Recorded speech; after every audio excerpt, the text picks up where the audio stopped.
All right, guys, welcome back to another episode of the Long Island Diamond. This is number 6. I'm here with Vinny and Andrew again. How you guys doing? Great. Great as always. Fantastic. We got the Scranton Rail Riders hat because there may not be a minor league season for the second time in 3 years. So to honor these guys who are just trying to get somewhere in the system, the guys who are right there at the AAA level, it's rough. It really is, because you lose a year of your career, that sets you back. Yep. Especially if you're in the minors, because if anybody else comes up and takes that little roll away, that year could cost you. So to have at worst a short minor league season after a canceled one 2 years ago, it's not right. So we gotta. That's why I'm repping it. Well, good for you. We have Vinny wearing a Dolphins. Got an NFL jersey on tonight, everybody, because in honor of the Super Bowl next week. Because Tannehill sucks. The Bengals destroyed him. Well, the baseball will always be number one in my heart. I have on my new St. Louis Cardinals powder blue jersey, courtesy of my girlfriend. It is Paul Goldschmidt. I got my Hall of Fame. Oh, no one cares about that one. Edition Mariana Rivera jersey. Yeah, Vinny, did you care? Because I didn't care. I mean, I've cared about other things more. I cared about his hat more.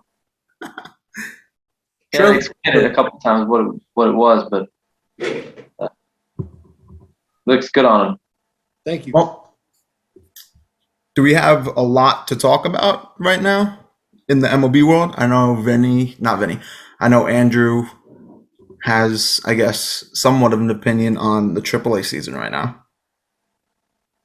Well, just in general, because I know a lot of the CBA talks, like it's obviously mostly the MLB Players Association on paper represents both like major league and minor league players, but obviously they gear toward the major league players. But the minor league salaries and everything, and the travel expenses, and the like how they're like taken care of throughout the season. I know a lot of that is in the CBA talk too. So that just adds a whole nother layer to what's happening, which isn't getting enough press as I feel like it should, because everyone's just talking about what the major league players are want versus the owners. So I think it's something that should be talked about a little bit more. Agree. Not wrong. I hope that, travel expenses for minor league players are going to be paid off for, and, they find a way to pay for hotel rooms for these guys, because I was listening to a story about a couple single A players. Basically they were both sharing a 1-bedroom apartment, and they put 2 beds in the 1 bedroom, and then they shared the rest of the apartment together, and they both ended up getting called up to the high single A, I believe, and they had to leave that apartment, and they couldn't find anybody to take their lease. Yeah. So they were stuck paying that apartment off, plus the new apartment that they were staying in. Unbelievable. So, I hope the travel expenses get, paid off for, and these minor leaguers don't have to deal with what they're dealing with right now. Because if you really want the best out of your players, you have to make sure that they're stress-free as they're going through this whole process. Because when you have so much stress on your mind, it's hard to ease the mind when you're up to bat and playing. And baseball is not just a physical sport. It's a very mentally draining sport. So if you're already being drained off the field, it's not going to be good when you're on the field. It's like when Juan Soto said he was sleeping on the air mattress for the 1 week that he was in AA. And he goes, "Don't worry, I'm not going to be here that long." Boom, gets called up 12 days later. But here's This is the World Series champion. Here's the difference, though. He's the exception. There's thousands of minor league players in his position who were living the same way he was, but don't have the ability to get up to that easily. Not saying that he's got it out of like easily, but you get what I mean. The point Yep. there. He got called up because he was the freaking boss. Oh yeah. Juan Soto is amazing. Very good. Well, I guess we'll go into it. I have a Jeopardy for you guys. Don't mind the negative 62. My sister took the quiz. Okay.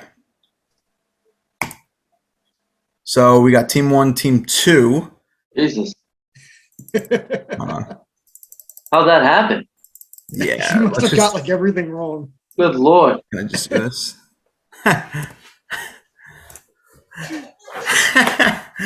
Dude, I'm nervous now. Jesus. No. You don't have to be nervous. Whoa. Hold on. Just trying to fix my thing. All right. Well, let's see. Do I have a coin with me right now? Nope. All right. We'll just flip a coin on my phone. I'll give it Vinny. to Vinny. No, I'll give it. I'll give it to. I'll spare him. Okay. I'm a charity case out to you already. Vinny, we have Mets. We have playoffs from the 1990s to current. We have the Red Sox. We have regular season 1990 to current, and we have the Yankees. All right. What would you like to start off with first? Let's be completely idiotic and go Yankees 300. All right, Yankees. So we're calling it first, and then we're Yeah, answering. if you know what you got to say, I got Yeah. If you don't call it, you can't lose points. If you do call it and you get it wrong, you lose points. Yeah. Okay, understood. Let's go. Okay. You guys ready? Sure. How many MVPs have the Yankees won? This is 300. Yes. All right. It could be any number. It really Uh, It's got to be a lot. I would. Well, they didn't win it in 2017. We know that.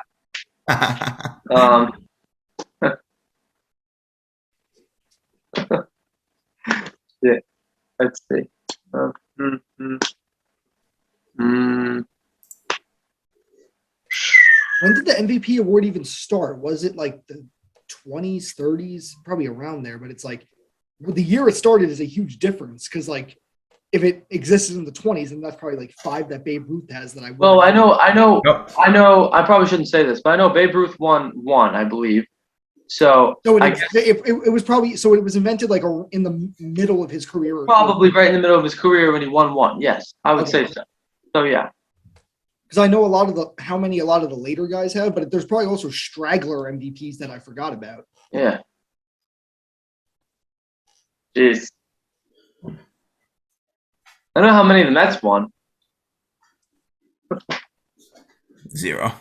Yeah. I know.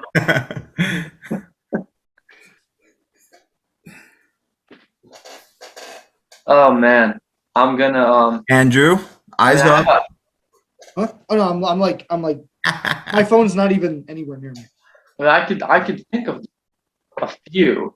I know of a decent amount, but it's like Yeah. there's definitely ones There's that I aim to absolutely get. no doubt. No doubt. No doubt. I was just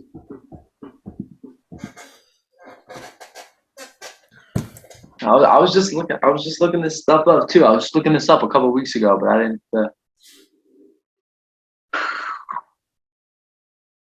Guys, I'm going to put a minute timer. Is it safe to say the Yankees have won more MVPs than any other team? Yes, they have the most. So, like I said, I'm putting a minute timer down now. All right. I'll let you know when it hits 30 seconds. Still early. We can take a guess. First question, but sheesh. It would be a complete shot in the dark. I have a general idea, but I'm sure there are so many that I don't even know. You know, like I'm sure I'm definitely missing a couple.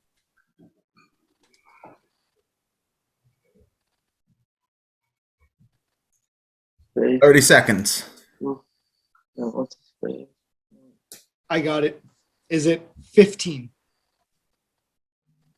that your final guess? Yeah. Your team 2. I'm going to give you team 2, okay? Okay. Yeah, It's not 15. I threw that one. It's probably around there, give or take. I don't know. I'm done. I have a shot in the dark, but I'm not even gonna take it. You're not going to take it. No, I gotta play safe, man. I gotta be conservative. I play very aggressive. So, Vinny, you're not guessing? Nope. All right. The answer is 22. So Wow. I was thinking like DiMaggio had 3, Mantle probably had 3 or 4. I know A-Rod has 2, and that's the only 2 the Yankees have in the last like 20 years. But then I knew Reggie Jackson had 1 in like 78. Mattingly, I think, had 1 in the 80s. Ruth had 1 in like the 20s or 30s. So, but again, it's like, yeah, there's random players that got MVPs that I probably have no idea. Oh, obviously the Roger Maris in 61. But it's like, I was just trying to get like a general vicinity. Yep. Well, you were give or take 7. Yeah.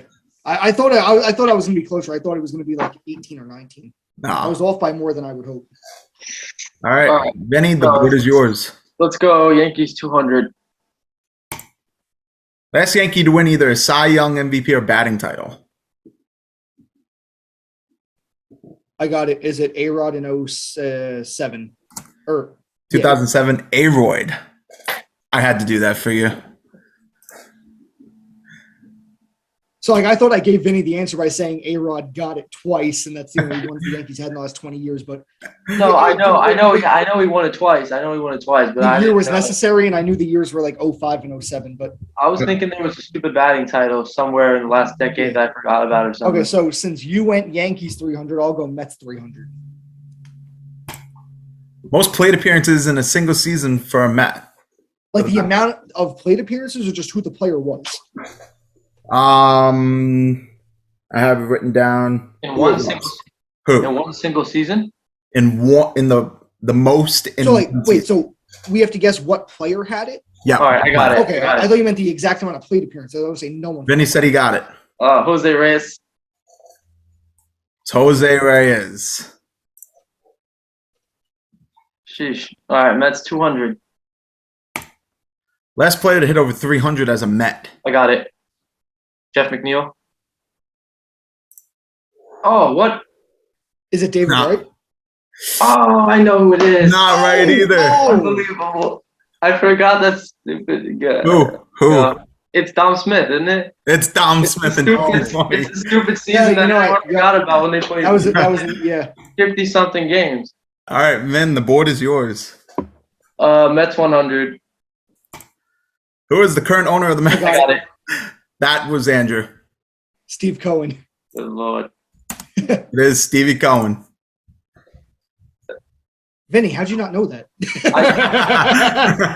On my end, we said it at the same time, but let's go playoffs. 200. oh god. All right. This one? Yeah. Okay. Yeah. What World Series is this quote from? You'll never hit a bigger home run in your life. That was the 1993 Gary Carter Blue Jays. Okay. Yes. That's fucking crazy that you would even know that, bro. I don't the calls, you know, the calls too. Touch them all. You'll never hit a bigger home run in your life. Well, for someone who's, you know, a sports broadcaster, Yeah. I guess He's a walking encyclopedia for baseball, though. Yeah, I know. Yeah. Go ahead. Andrew, Let's go what is yours? regular season, 1990, 400. 400? Yeah, 4. Name both the starters who have won MVPs since 1990. You have to name both, not just one. I got it. Is it Justin Verlander and Roy Halladay?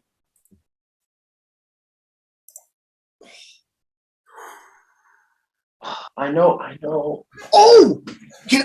No, I know who it is. You already got the 400. I know who it is. I know exactly who it is. Oh, no. Fuck. I rushed it. I know it. I don't know, man. I don't know. I was just looking at this too recently. I don't know. Wait, so can I get the points? Like, not get the points, but can I get the lost points back if I get it? No. It's up to Vinny. It's up to Vinny. No, I don't like that. I don't like that. Okay, well, it's Clayton Kershaw. I'm gonna say it doesn't count, but it's Clayton Kershaw and It Justin is Verlander. Clayton Kershaw and Justin Verlander. Holy shit. Damn, I don't. Roy Halladay won the World Series MVP. That's what it was. Yeah. That fuck. Okay. Once it was wrong, I knew it was Kershaw in 2014. Mm-hmm. I know the year too. All right, Andrew, the board is yours. You're a Apache, man. I'm just way too aggressive. Like You're smart. You're smart as shit too. So go the ahead. Yankees 500. Oh, We're going right. Yankees 500. How many years straight did the Yankees have a 500 record or better? I saw this stat last week too. It's a current streak also. Like it's ongoing.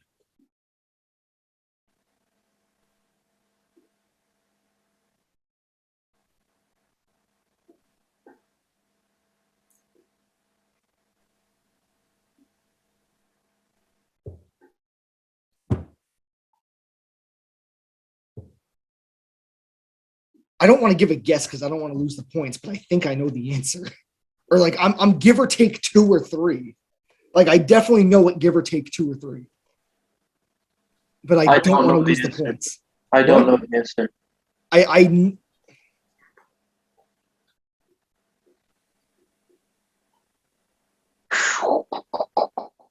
know the range, but I don't want to lose 500 points by getting it wrong by like a year.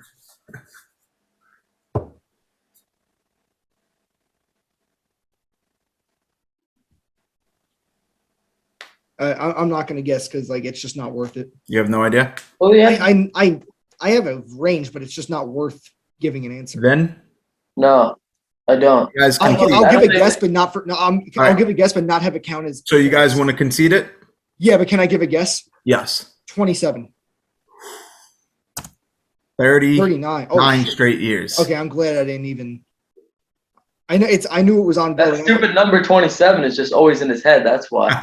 No, I was thinking like 26, 27 because I figured it in like they weren't good in the early 90s, so I figured it was either 92 or 93 that they didn't get it. Andrew, when in doubt, 27. I swear I didn't put 2 and 2 together until after you said it. But All it's right. funny that I did say that. Andrew, the board is yours. Red Sox 100. Finally, Jesus. No one likes the Red Sox. How many World Series do the Red Sox have? I got it. It's Andrew. Oh, damn. I rushed it again. Is it 9? It is 9. Sheesh. I was stuck between 8 or 9. Red Sox 200. Who has the most career home runs as a Red Sox? Only in a Red Sox uniform. I got it. Ted Williams. It is Ted Williams. Red Sox 300. Name 3 World Series wins before 04 that the Red Sox had. I know 2.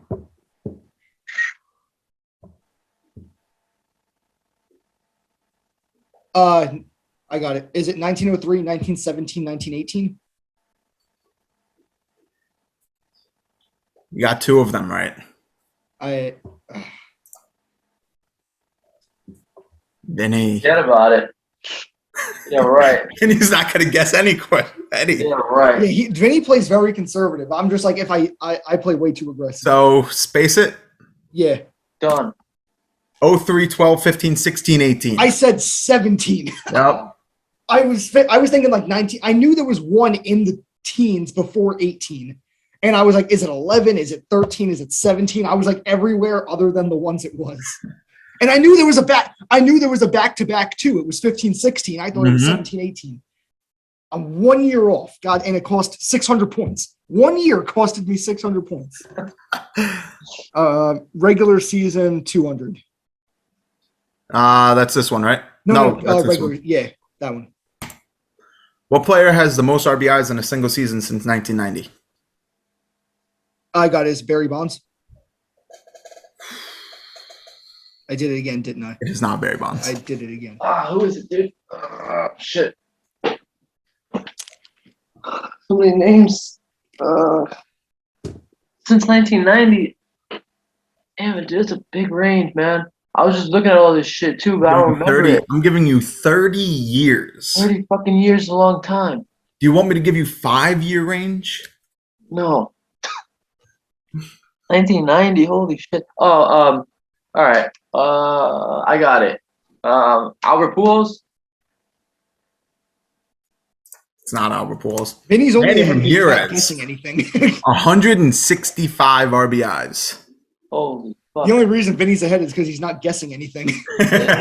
Yeah. Playoffs. Steroid junkie. Sorry. Say it again. Playoffs 100. What team won the most World Series since 1990? I got it. Red Sox.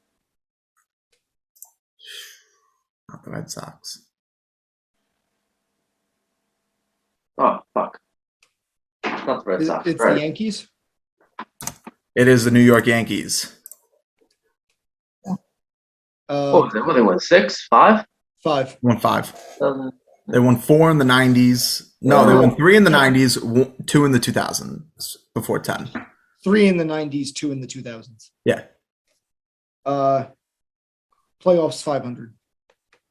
This one, right? Yeah. Yeah. Most at-bats by a single player in the playoffs since 1990.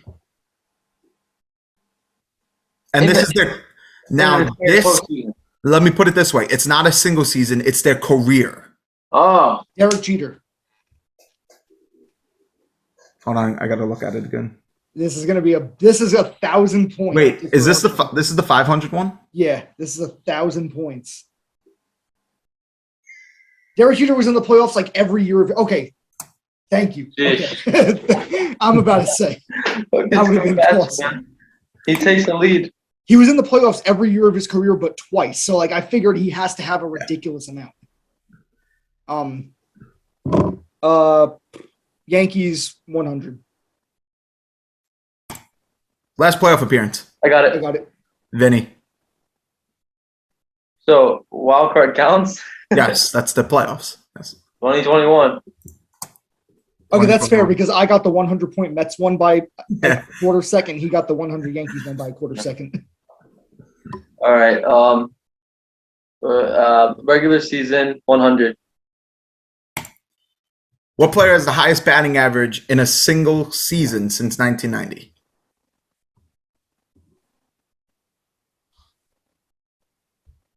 I got it. Tony Gwynn. It is Tony Gwynn. This is all tied up. King. Love him. Not your type of player, James, or yours, but I love him obviously. Regular season 300. What player has the highest WAR in a single season? Ever? No, since 1990. Wait. Okay. Oh, yeah. Right. Oh, Barry Bonds. Come on. You rushed it. No. Wow. Sheesh. He had like a 1,400 OPS one year. Since 1990. Oh my. Nah, I don't know. I don't know, dude. You're not gonna guess. I don't know. I really don't. It's like if it's not Barry Bonds, then I don't know who it could be. That's where I'm at right now. If it's not Barry Bonds, who could it be? So you're not guessing, Vin? I'm not. That's a good question, James, but I'm not guessing. Roger Clemens. You know, I wanted to say him, but I didn't want to be wrong, and then I didn't want it to be like Vinny. Of course, you said Roger Clemens because Roger Clemens and Barry Bonds. But the Mets 400. How many times have the Mets made the playoffs? I'm not guessing. Fuck this. All right, I got it. What is it? It's wild card counts. Yes. All right, so.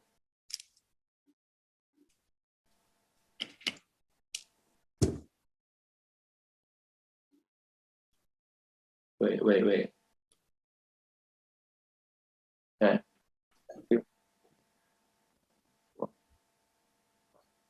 So much for having it.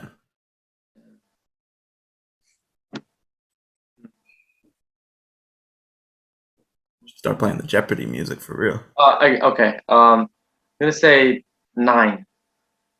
It is 9 times. What? Oh. It's like 99, 2000, 2006, Hurts. 15, 16. And then they lost the World Series one time in the last century. They won it twice. And then there was one more that I'm missing.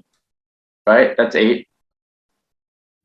Then Well, the wild 2016. card, it doesn't matter. It was right. Let's move on. I really have to get one of these big questions. All right, Yankees 400. What is the Yankees' current streak for consecutive years above 500? I got it. It's 39. How is it not? Do we just have this question? Didn't we just have No. it? This is their current streak. Oh, Their other one was their long consecutive years. yeah. I thought they were on the current. Oh, okay. Okay, so there was the one year that they didn't even come close to the playoffs. They finished in like 4th. But I don't know if they were below 500 or if they just had a really, really good division. You know? So I don't know how many years ago that was. I think it was 2013 or 14 or 12. I don't know. I'm not guessing, man. I don't know.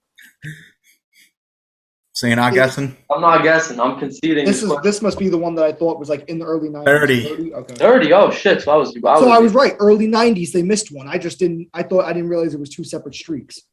So when I said 27, I meant the current streak. I thought that this was their longest. Yeah. Nope. Sheesh. Fuck.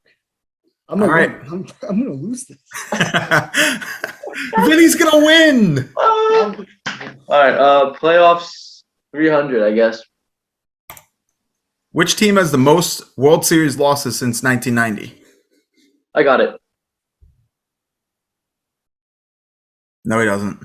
That's the Yankees. Oh, Dodgers. Fuck, he's right. Also he's so not. right. No, I'm not. Oh, he's not. Braves. World Series losses. Yeah, they lost to the Yankees twice. They lost to the Yankees twice. I got to look at who they lost to, but I know that it's 4. I'll tell you who it is.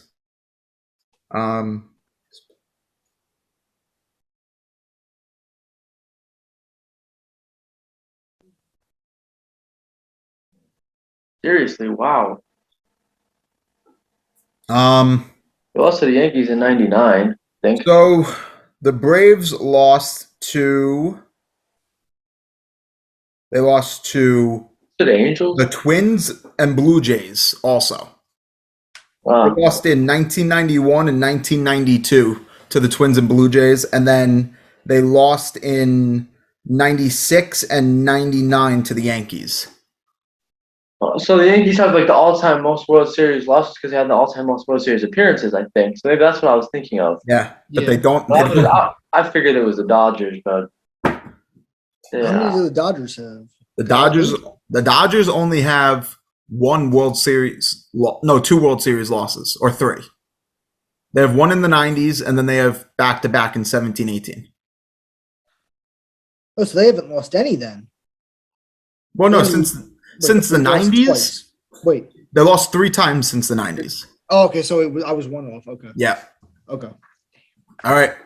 So whose pick was it before Vinny's, I think? Vinny. Let's do Mets 500. This is going to be big. Name 2 of the top 3 single-season on-base.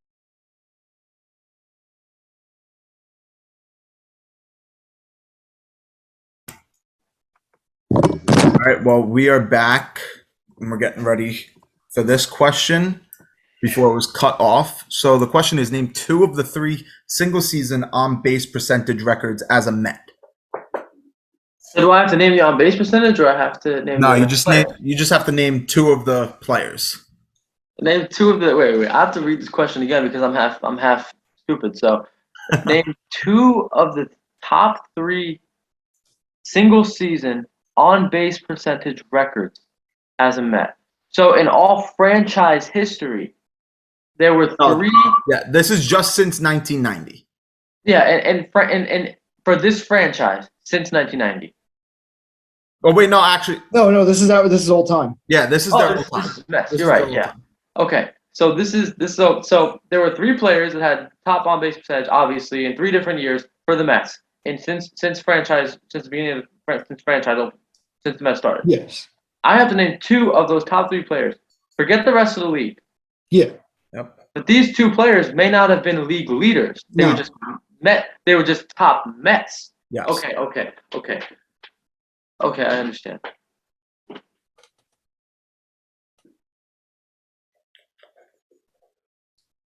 That's a 500 question too. Wow. Holy moly.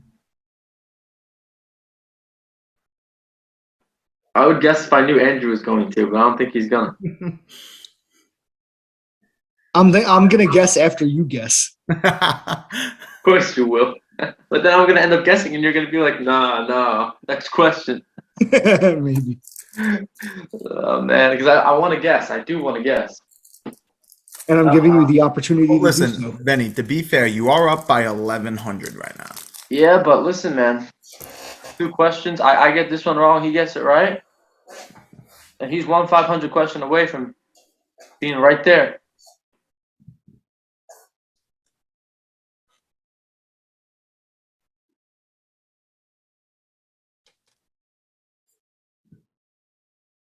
Top 3 single season on base percentages met. Oh, so this is franchise. This is in 1990. This is franchise. Yep. Wow, that's a good question. Thanks. Oh my goodness. I don't know if I'm gonna be able to answer this.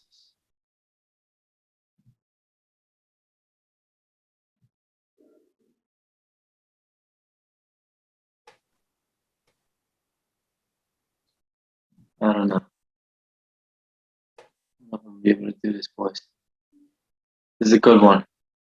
I have like 4 names in my head.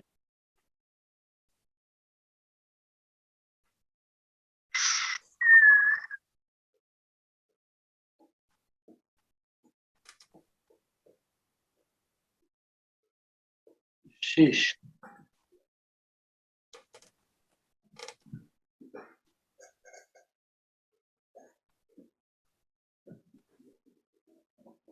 Andrew, if I guess, will you guess? Scumbag?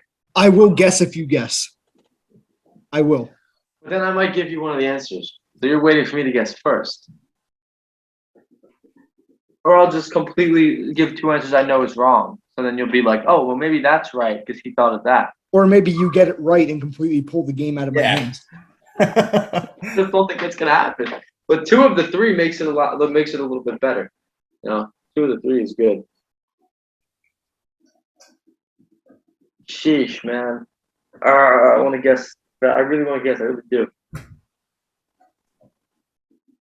Wait, hold on. Okay. Let me make this also clear. You realize this is for just a single season, correct? Yes, of course. Okay. I didn't know if you were thinking it was their career-wise. No. That's good lord. So do they have to have like a qualifying amount of at bats too? Yeah. It has to come up on Baseball Reference. So,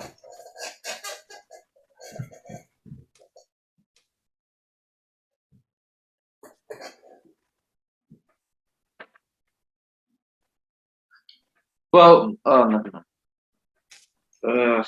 Dude. Oh, good lord. all right, 1 minute timer. Go for it. Yeah. I feel like I should just go and just do it, man. I feel like I should just guess. You know.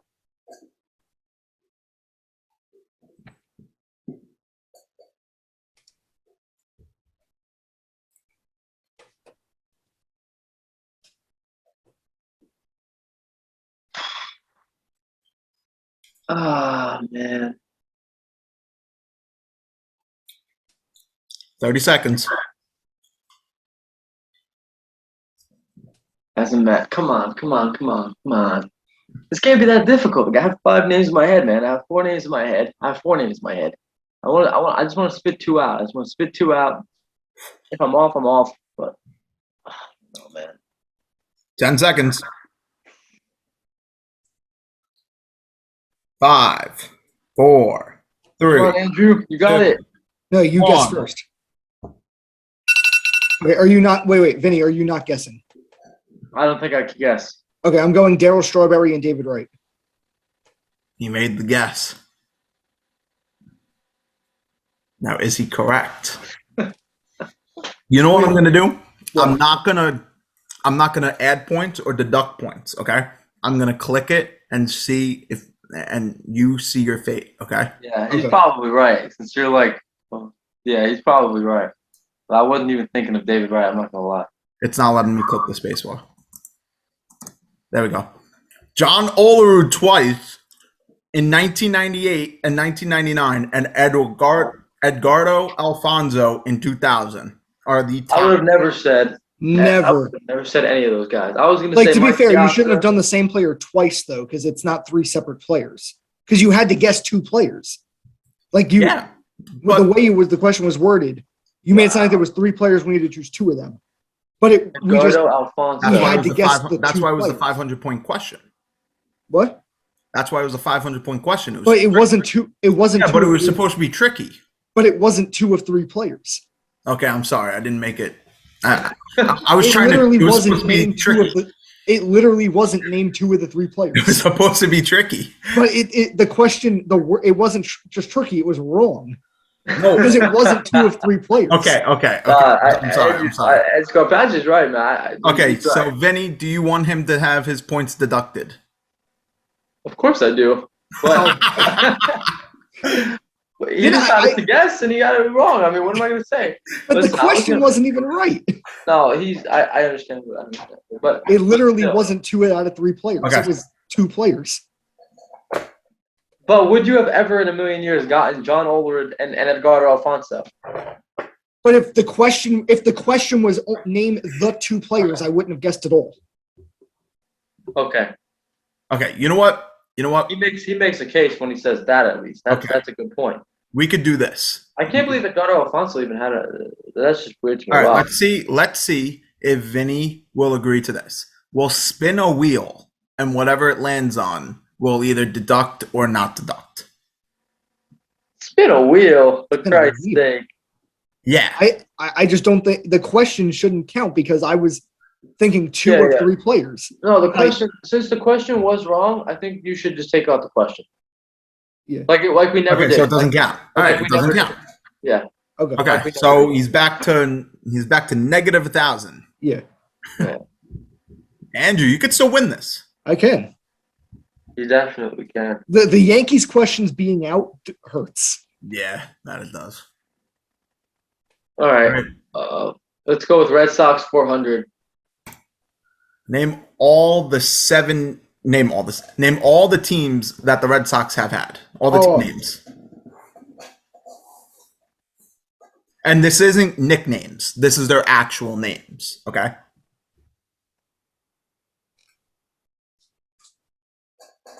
I got it. It's just the Boston Americans and the Boston Red Sox. Correct. Yeah. Just like that. 700. Regular season 500. Name both the year-end league that had the highest batting average out of all the MVPs since 1990. Okay? So this isn't the person with the highest batting average in the season. This is the MVP of the season who had the highest batting average through the 1990s. Okay? So you have to name the year in the league. That's it. The year and the league. You don't have to name the player. You don't have to name the batting average. You just have to name the year and the league.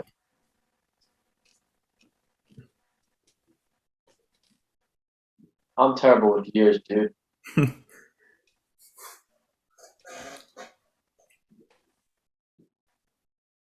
Dude, the years. Gotta name the player. I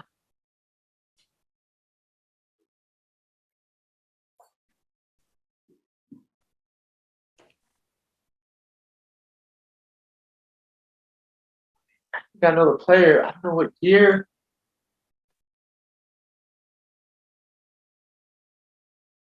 I don't know what year, and I don't know.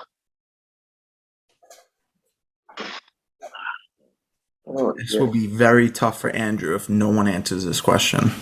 I don't know what year. I have no idea.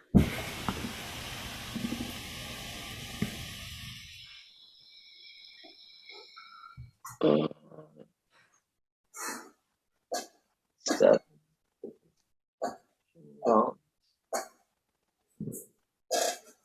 What? I know. Dude. So there are 62 MVPs. We have to get the highest batting average out of those 62 MVPs. Yep.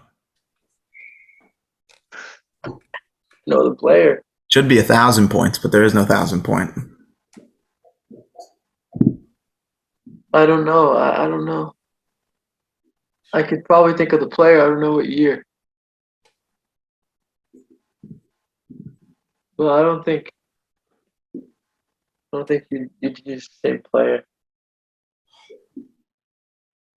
2001 American League. Is that your guess? Yeah.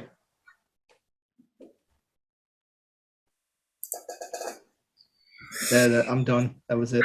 That was the only shot I had. I should have once I knew I was wrong. Once you said, "Is that your final guess?" I should have said, "No, it's not." Because I immediately knew. Because if it was, you wouldn't have said that. No. I don't think you would have. Vinny's gotten a couple questions right, and I said that. Yeah. So have you? That I think that ends me though. Yeah. There's what one? There's a 500 point question left and 2 400s. So that comes out to a. No, you could still win. Yeah, I have to get like all 3 right because Vinny's not going to guess any of them. You have to get. He's not going to guess them. No, he's not. He's just going to let him go. He's playing this like. I don't know, dude. I don't know the answer. So you're not going to guess? I'm not gonna guess. I've said that a lot today. 2002 in the National League. Was that Pujols? I thought it was Manny Ramirez. I thought he won one. He may have won MVP, but he didn't have the best batting average. He was hitting. I think it was Bonds. He had a 370 batting average. Okay. Yeah, let me just. I was thinking Ramirez and Pujols. I was thinking Trout. Um. Because MVPs don't really have high batting average. Barry Bonds. Yeah, 370 in 2002. He had a 582 on base percentage. So I was going Ichiro. Yeah. Ichiro batted 350 in 2001. Mm-hmm. That's a good guess. That's a really good guess. When I was going through, I saw a couple 360s in there. There were 2 people that batted 360 since 1990 that won MVP. So even if you were going that direction, it wasn't going to be him. Oh, wait, no, there's only. No. Yeah. It's over. Unless Vinny chooses to guess, but yeah, I don't think but he's never going to. He's not gonna. I think the board's in your control, Andrew. Yeah, playoffs 400. Most career homers by a player in the playoffs since 1990. Bernie Williams. Final guess. Yeah. Manny. Wait. Wait a second. Fuck! I can't believe I did that. I just messed up for Vinny. No, you did it. I wasn't gonna. He wasn't gonna guess anyway. I meant yes. I figured he was correct. Andrew's got to do his homework. I'm looking this one up. No, go right ahead. If I'm wrong, I'm wrong.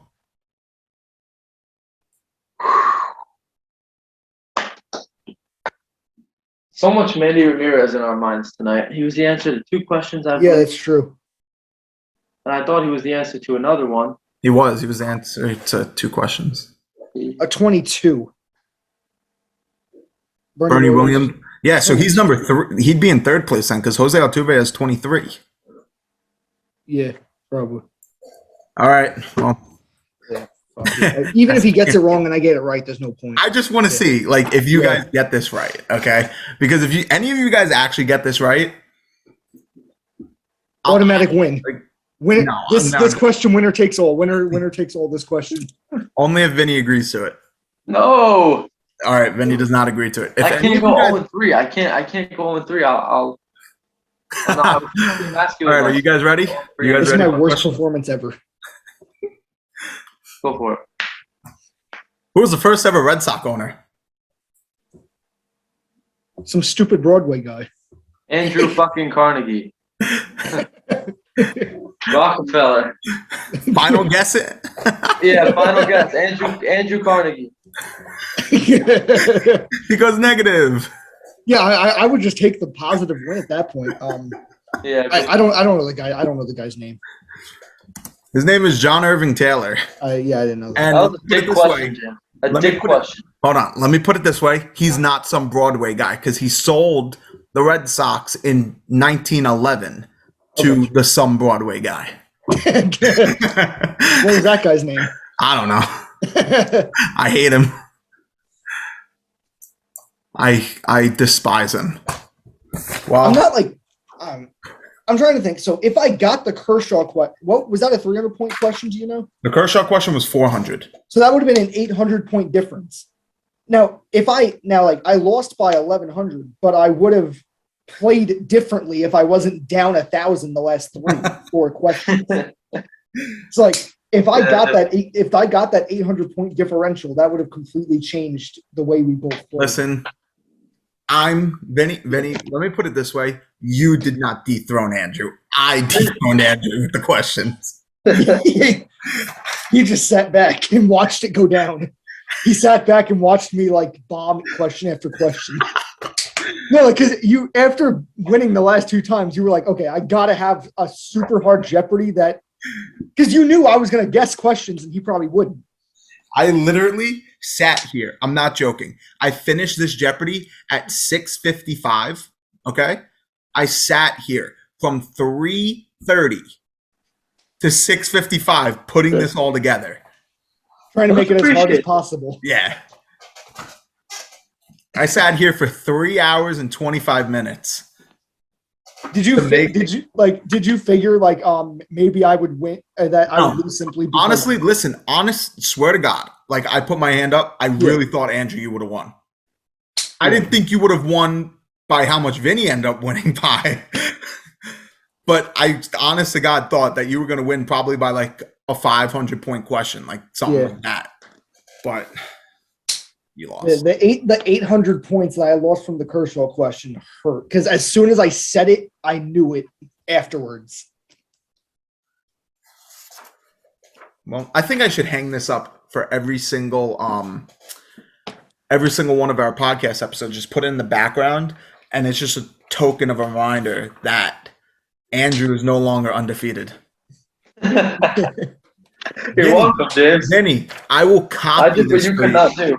Vinny, I'll copy this for you, okay? And I'll send it to you in the mail, and you can frame it. I will, and I'll put it right up. And now Vinny's has a win. Yeah, Vinny's got a win. Vinny. Wait, so what is it? I'm 2-1, Vinny's 1-2, and you're 1-1? Yeah. Okay, so I'm making one this week for you two. Then we've all played 3 times. Okay. Yep. And we got to do one where we find one and we all play it together. Yeah. We got to do that at least once. Yeah, no. And what I'm gonna do is I'm gonna have my little brother. He's gonna record one. He's gonna make one. Maybe he'll do it. I'm sure he will. But I'm gonna have him do it. He'll be the host. He has a computer in his room, so he has a camera. He has a mic. Yeah. So he can host it. Sick. That's epic. We just have to trust that he's not going to show you the answers ahead of time. Yeah, that's it. I hope you guys trust it. I truly don't think that James would do that. Thanks. I don't think he would. I'm just saying we just have to trust that he won't. Thanks, guys. I'm glad you have trust in me. Good talk, man. Yo, those Jeopardy games got me on a Jeopardy kick. For real. A Jeopardy kick? What, do you just go play Jeopardy by yourself now? Well, I mean, I played with my sister and my dad, but Oh. I made a Jeopardy. I made another one. I made Wait, hold on. Let me just put it this way, okay? Guys, now do you know why my sister was negative 6,200? She was probably guessing every question too. That's She fine. was. No, she was. Yeah. How off were most of her answers?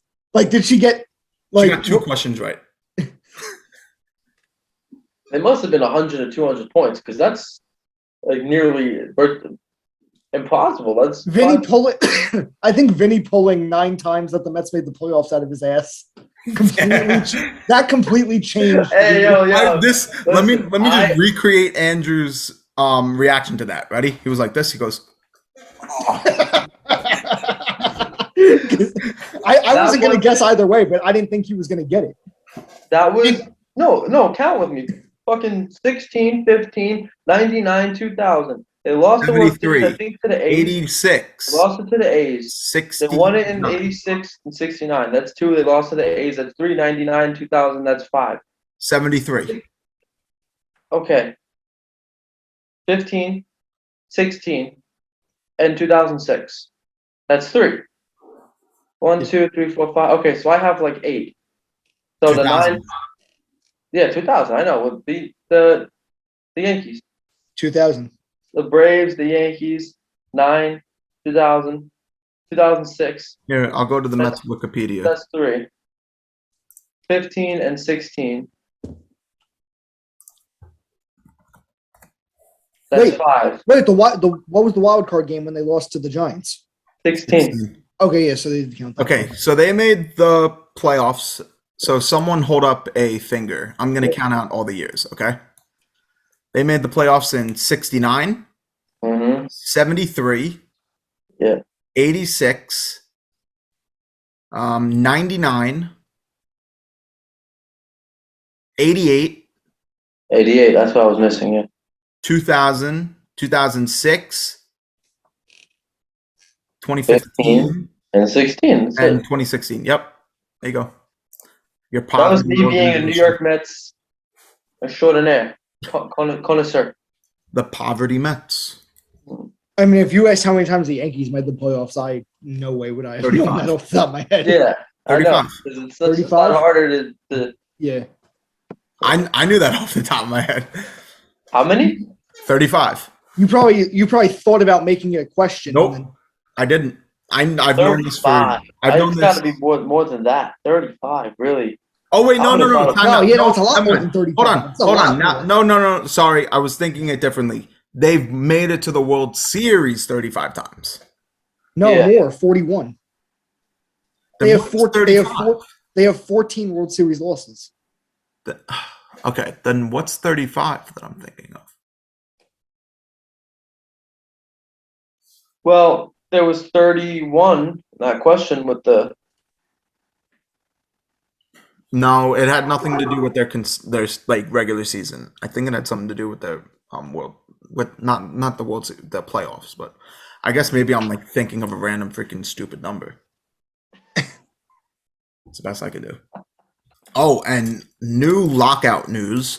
The MLBPA has officially denied the request for a federal mediator.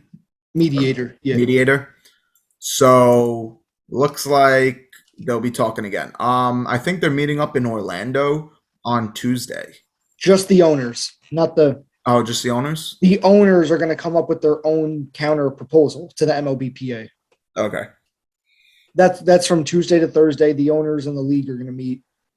And so then the mediator, they thought it would work. So that was the MLB's proposal to the MLB's proposal to the MLBPA's offer was we'll get a mediator. But the MLBPA countered it because they felt their deal was fair as is. Yeah. So they want the owners to come up with their own proposal to counter rather than just go straight to a mediator. I'm looking up stuff is getting old, man. Give me my baseball. The first MLB. Honestly, so if you're a major leaguer, unless you're brand new, like a rookie, whatever, your career is solidified. If there's no baseball for a year, Garrett Cole isn't losing his job. Nope. But if you're a minor leaguer, yes, you want more pay because you're living on scratches now, but that's also why you would rather play over not play at all. because 1 year of your career makes a huge difference on whether you ever play again. Mhm. And having a little bit of money is better than no money. So at this point, I'm willing to say let the minor leaguers play and just have AAA be and baseball for a year. Yeah, and just put minor league baseball on television. I'd rather that over no baseball. I don't know about you guys, but in It gives them 2020, publicity. It gives them a chance to show what they got. in 2020, when the MLB wasn't playing at the time, I was watching the Korean Baseball League. Same here. Yeah. So now it was garbage. I mean, but at least it was baseball. Yeah, I was watching it too at like 3 a.m. because it was the only baseball on. Mm-hmm. It wasn't good. It was probably like maybe high A ball at best. Who's your favorite player, James? From the Korean Baseball League? Yeah. If I could pronounce his name. I don't Justin know. Bohr? I didn't know anybody. What? Yeah. Isn't Justin Bohr playing? Oh, yeah, Justin Bohr plays for the Korean Baseball League. Yeah. Oh, Yasiel Puig. That's my favorite. He's in Mexico, I think. Oh, he's probably in Mexico now. I know he played in 2020, though, for the Korean Baseball League. Probably, yeah. Or, yeah, 2020. He played a year in the Korean Baseball League. Because for whatever reason, nobody wants to man, play. Especially if you're like a relief Is pitcher. Japanese and Korean baseball on this year? I'd imagine it is. Yeah. Especially, dude, if you're a relief pitcher, you don't get many chances. You know what I mean? I mean, why not? I'll watch Japanese baseball. I mean, that's like high AA, low AAA level. Mm. So I mean, that's not bad baseball to watch. Unless if you're someone like Ichiro Suzuki, Shohei Ohtani. Well, that's the thing. It's like there's always going to be the best of the best will go to the majors, but like the average player is like a high AA, low AAA player. Most of the Japanese players last in the MLB. So well, the thing is, the ones that come to the MLB were the top of the top in Japan. That's why. Yeah. The average Japanese player isn't making it to the MLB. Yeah, of course not. okay. But the top of the top are there because they were the best of the best. So have you guys heard of the new Japanese superstar that's going to be coming? Suzuki? Suzuki. Another one? Yeah. Seiya. I think that's how you say it. It's Seiya. I assume it's Seiya, something like that. But his last name's Suzuki. So we're getting another another Suzuki. We're getting another Japanese star. And there's 3 teams that are said to be the best in on him. And that's actually the Yankees, Mets, Red Sox. I really hope that the Red Sox get him. Just saying. I mean, he's 27, so he's not young. He's an outfielder. So I don't really think that there's any room for him on the Yankees. Yeah, probably not. And there's like limited room for him on the Mets. Yeah. But the Red Sox, we could just freaking bench Jackie Bradley Jr. because he can't hit for shit. he can't fucking hit. Great outfielder. Amazing outfielder. You ever see him throw the baseball over Fenway from home plate? Fucking insane. Yeah. And so couldn't the Japanese guy just DH? If he's a good enough hitter and Bradley could still play the outfield. JD Martinez. Yeah, JD Martinez is the DH. I don't know. He sucks at fielding. Let me put it this way. JD Martinez is worse at fielding than Jackie Bradley Jr. is worse at hitting. Yeah. That's pretty bad. When he was playing with the Diamondbacks, the reason why the Diamondbacks didn't even offer him a contract to come back is 1, because they knew that the contract they were going to offer him was going to be way off than what he actually wanted, and 2, there's no DH in the league, so he'd have to play an outfield position. He has a good arm.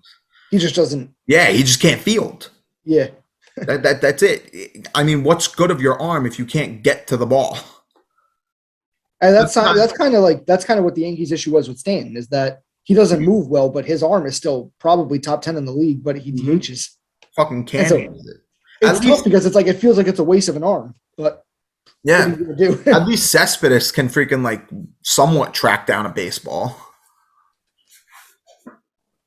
And then, so, there's in this occasion, there's Cespedes, there's Martinez, there's Stanton.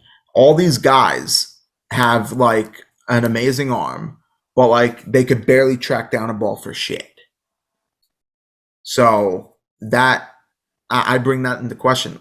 Do you guys actually think like 1,000% that there's going to be a DH in the league, in the National League? Aren't they pretty sure of it? Yeah, I don't know about this year though. I'm talking about this year. You think in this CBA? I think it's a more than 50% chance. Okay. I hope so. Pretty much what the deal that they want is, the negotiation for that is if the owners agree to raise the minimum salary, then the owners will forfeit the DH, because the players want the DH. The owners, the NL owners don't. Yeah, because they don't want to have to pay an extra man. Yeah. Yep. And Vinny, your boy Steve's being a cheapo. I don't think it's Steve Cohen. It's probably no. It's not just Steve Cohen. And I don't even think he's probably. He probably is for the DH. And listen, it's probably not Steve Cohen, because I don't know if you guys knew this, but so you know how Citi Field was closed down for fans in 2020? Yeah. Like every other stadium. Well, because of that, they didn't have concession stands and stuff like that. They didn't have people working the concession stands, carrying around beer, everything like that. So Steve Cohen in 2021, when he bought the team, actually everybody who was like scheduled to like have a job in 2020 got paid a year later. Yeah. In like one lump sum. I don't know how the payment went. Yeah. I have no idea how. But they got paid for the year. It was either A, they got a raise for the year. Okay, yeah. Or they got like a payment. Yeah. Are you sure about that? I have a family member. No, I heard about that too. I have a family member that works there. I'll try to find that out. Yeah, Steve Cohen's the only one that did it. Legend. In the MLB, I think so. I know Mark Cuban did. Well, yeah, I meant in the MLB, yeah. And then Steve Cohen also is going to be paying for minor leaguers like travel too. He was the first one to announce that too. Yeah. So I don't really think he's a cheapo. Just busting some balls. Steve Cohen, if you ever watch this, please don't hate me. I doubt he's ever going to find his way to this video. We're getting Clint Frazier on here eventually, so maybe Steve Cohen could be our next guest. Yeah, and I want to get Matt Vasgersian on my other show. So I started another show at the campus radio station, and the name of the show is Santa Maria, and pretty much the general persona is anytime there's a hot take, I play the Rajai Davis clip, but just the last 2 seconds when he screams Santa Maria. That's when yeah, and so I mute everyone's mics and I play it for like a second and a half, and like that's like our hot take segment. Like whenever you watch the talk shows, they have like the sound in the background. Whenever that's like our theme. And I interviewed Vasgersian once, so I want to email him again to try and get him on that show.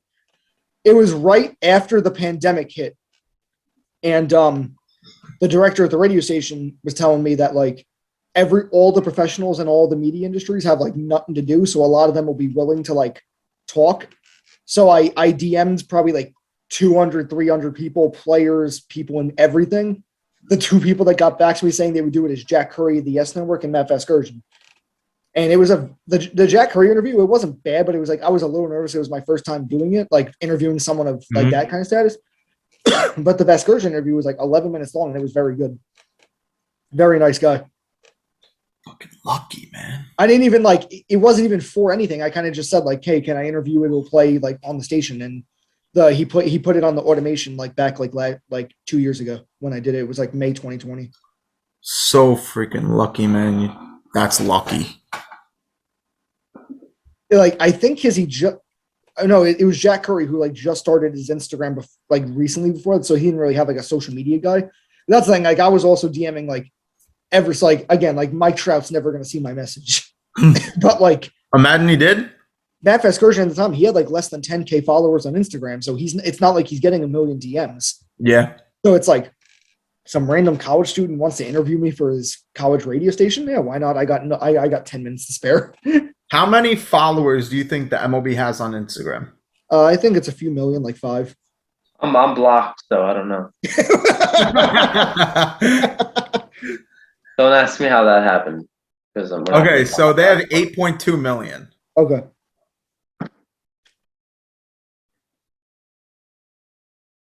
I was gonna say, do you think Mike Trout has more followers than the MLB does?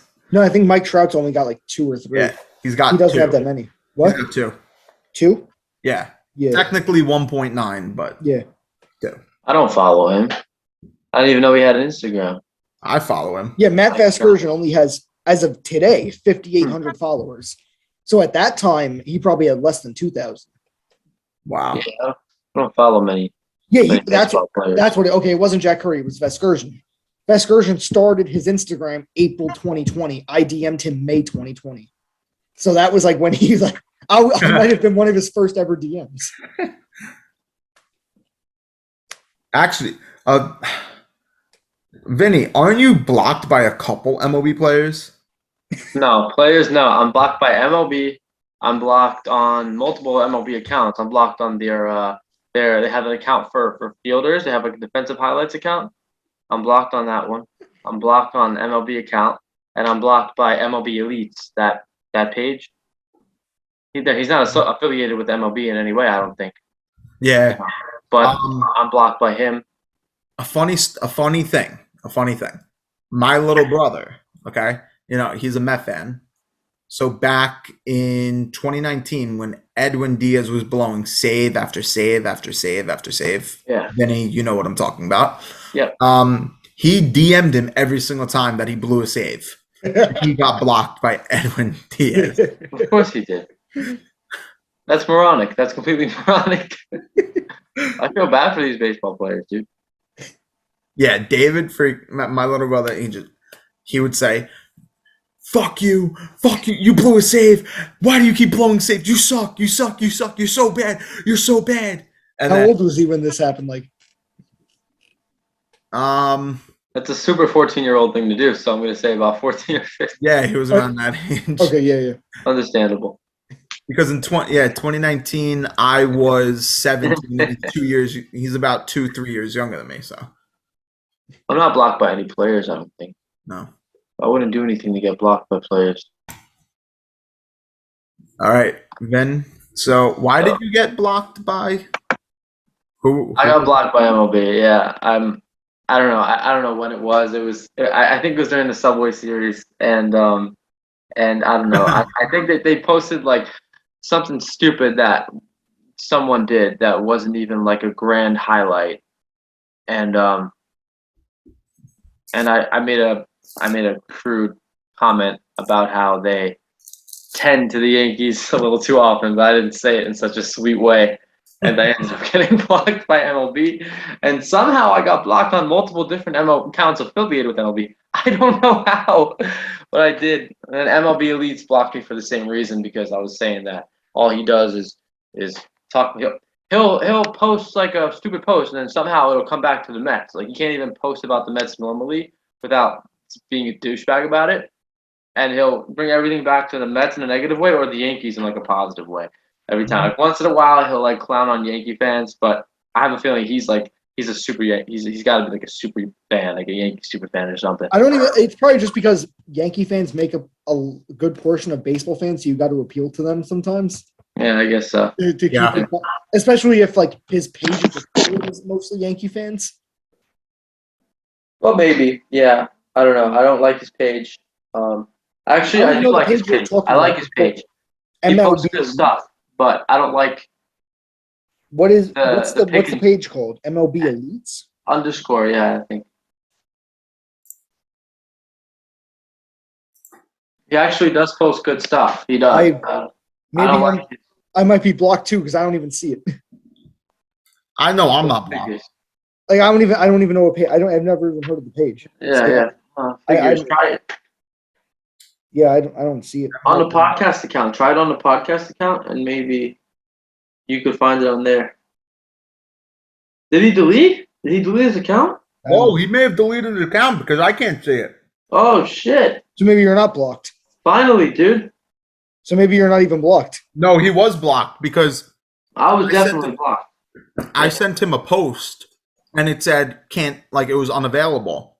And I told him who it was, and he goes, "Oh yeah, I'm blocked." Like, It is no doubt. I was no doubt blocked, but now it looks like he deleted his account, or he got deleted, which is even cooler. Because, like, I'm not gonna be a dick, but like, he had a lot of followers, so it sucks. Like, but he also reposted stuff all the time. Like, he reposted stuff from other accounts. I would see something on one baseball account, and I'll see it 4 other times in 4 other different baseball. And then that chick got tired. So it's like, follow 2 baseball accounts that post often, and you're good, because they post the same shit all the time. If something cool happens that a player does, you see it 6 times, 7 times, 8 times, over and over again. You know who's really bad with it? The CBS Sports Instagram account, like their main one, because like the sports pages that are particular to a certain sport, they're usually good with doing things on time. But CBS Sports, the general one, they'll post like a baseball thing 2 days after it happens, after you see it 6 times, and they do that for every sport. I hate that. They're not following one particular sport, so they're always behind on what's going on because they're just trying to get anything as they can. I hate that, and I hate SportsCenter, like you said. I hate SportsCenter. SportsCenter is so bad. I know. I hate that. I hate them. The guy who's in charge of SportsCenter, this guy. It's the LeBron show, and have you guys seen the meme about that? About like you know how like a lot of those pages like every comment section has like a theme where it's like every post, like there are people that comment the same thing. So it's like, since SportsCenter posts about LeBron 500,000 times, any post, there's like a few accounts that will be like, so how does this affect LeBron's legacy? How does this affect LeBron's career? But it could be like any post. It doesn't matter what it is. It's hilarious. Yeah. I wanted to do this for Andrew. Andrew, I hope you don't hate me after this, okay? But, you know, Vinny had mentioned this, and I have to do it. So we will share screen. Did he get another one? Oh, Gallo's on his way back. He got it! And just listen to it, Matt Vasgersian. Oh, my. It is 7-6. Here's the Legend.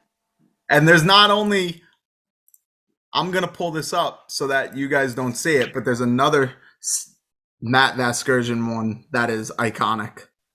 And it involves Lindor and the Yankees again. Vasgersian. Was that the Grand Slam in the playoffs?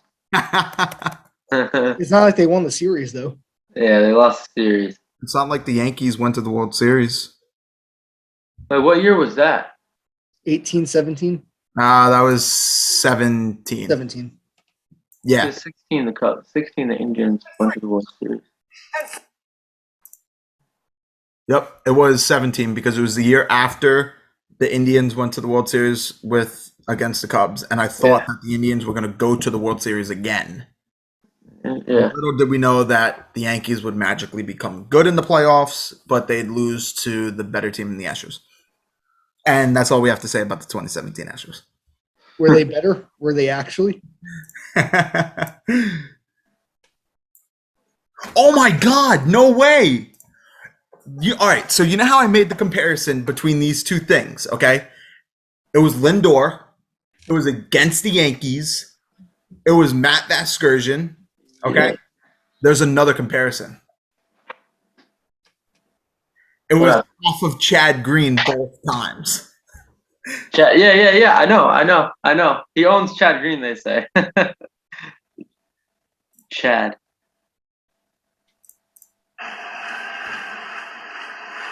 That guy Chad.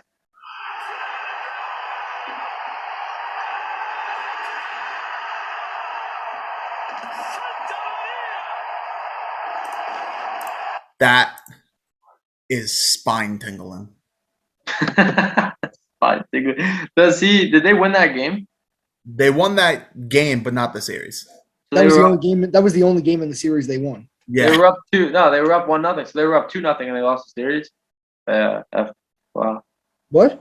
No, They that were was up game 2-0. 2. That was game game 2. 2. No, the Yankees won in 4. Yeah. Wait. No. No, wait. Oh no, the Yankees came back that series from being down 2. And the Indians were up 1-0 in that game. So I'm wondering if they won that game or not. Right. Yeah. I remember. Yeah, now I remember the Yankees. The Yankees in back-to-back years came down. I think the year before they were down like 3-1 in a series, and then that year they were down 0-2, and they like both times they had to win 3 straight. Yeah. And then in the American League Championship Series, they had to win 4 straight, and they won. No, they had to win. Yeah, they had to win 4 straight, and then they lost 3. They won 3 straight and then lost game 7. Yeah. So unfortunate. Vinny, don't you love the Astros? I don't love the Astros, but I don't hate the Astros. I love the Astros. The assholes. I don't hate them for being cheaters. I'm not one of those fans who thinks they ruined baseball because I hear, listen, it sucks what happened, what they did, but I'm not gonna dwell on it forever. The Mets play them next year. That's cool. It's nice to see. Do they go to Citi Field? I don't know. That I don't know, but I like seeing interleague because I like seeing teams I don't get to see play often. So that's cool. That's really cool to see the Mariners and the A's. But I don't know. I don't hate the Astros. I really don't. I want to move on and enjoy baseball. It's a crazy thing to think about. The last time that the Mets versus the Astros was in 2017. Yeah. They were supposed to win. Yeah. They were supposed to verse each other in 2020, but 2020 shortened season. They only versed Eastern teams. 18 they faced the East too then, because no 18 they must have faced 19 they faced the Central. 2021 they faced the East. So 20 they faced the East too, I guess. No, 20. No, yeah. 2020 they were facing Eastern teams. 2021, didn't they? They faced the Eastern teams as well. Yeah, and then Central, it's West next year because you said that they're versing the. It's definitely West next year. Yeah, and it was Central 2019. So yeah, that makes sense. Yeah. That's insane to think about. Like, wonder what in 2017. What did the East verse for like? What did the American League East? What division did they verse? Do you remember? What was the question? The American League East. What division did they verse in the National League? 17 in 2017. Oh, I don't remember. I could go through the schedule, but I don't want to do that right now. It's a very specific question. I know in 20. You know what? Hold on. Okay, we could think about this because in 2019 they versed the Dodgers in the regular season. The Red Sox and Yankees? The Red Sox versus the Dodgers in the regular season in 2019. Yeah, so every team in the AL East did. Yes. Okay. So the American League East versus the National League West in 2019. So we can already cancel out the West for 2017. So it's got to be the East. West 19. It was the East in 18. East in 18 then because it was the Central. It was the East. It was the East in 18 because I remember I went to a Red Sox Met game in 2018, and that was when they chanted "Yankees suck." Yeah. So it must have been There's harmony in the building. What'd you say? There's harmony in the building. Oh, trust me, there was. that was the call. Yeah. Why I know that? I don't know. I know why you know that. Yeah, I'm not going to include any calls the next time I make a Jeopardy game for you guys because James is going to sit there like and Andrew's going to know many calls. And then I'll just start reenacting it. Yeah. I don't know many calls, but I know some calls. So that's how you knew the call when David Freese hit that home run and you didn't know the name of the player, but you knew the call. I was like, We'll I knew see everything about the play except tomorrow for the night. player. Yeah. Yeah, we'll see you tomorrow night. Yeah. As he hits a walk-off home run. And then the freaking, the ninth, it was the ninth inning, he had a game-tying. Triple. Game-tying triple. Legend. And then the 11th inning, he hits a freaking Go-ahead home run. Yeah. David Freese, playoff Legend. And then he did good for the Dodgers in the playoffs, too, when he went to LA. He was terrible in the World Series against the Red Sox, but the Red Sox pitching, for whatever reason, in 2018 was like unmatched. Like, they were just so good pitching wise. I mean, their offense was like still good. Their offense is always like the best part of the team. As you could tell, that's what really carried us to the American League Championship this year. I should add a call to the Jeopardy that I make. Should. Yeah. See if one of us know it. What's the call?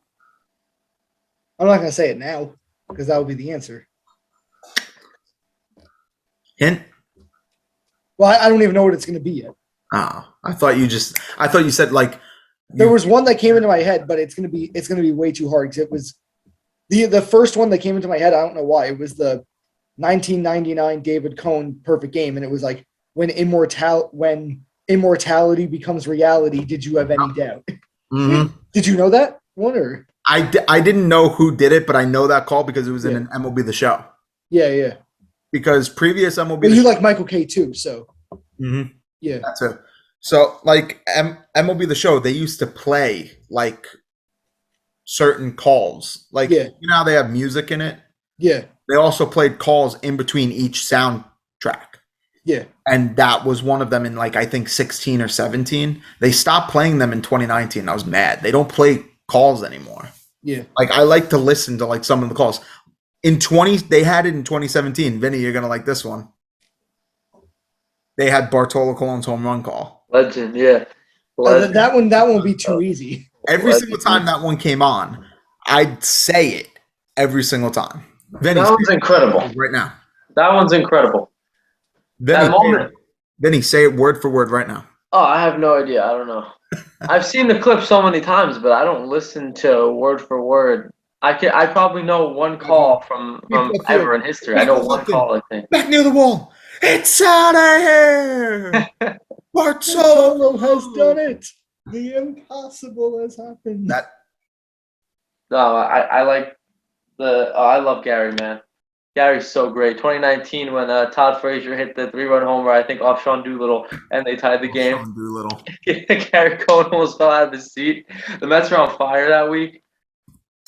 And then when they were doing the thumbs down, and then Baez scored the game-winning run from first, and everyone loved him again. After he came up to the plate, they booed the shit out of him, and then the Mets were down like 6-2 or something in the last inning, and then it was 6-5. It was 6-5, and Conforto comes up, opposite field, ground ball, gets through. Alonso scores.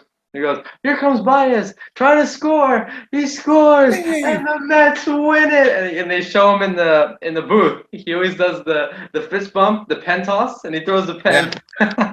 You ever see the MLB oddity videos? Like they just on YouTube. You ever see Gary Cohen, Keith Hernandez? Who's the other guy with them? Ron Darling. Yeah.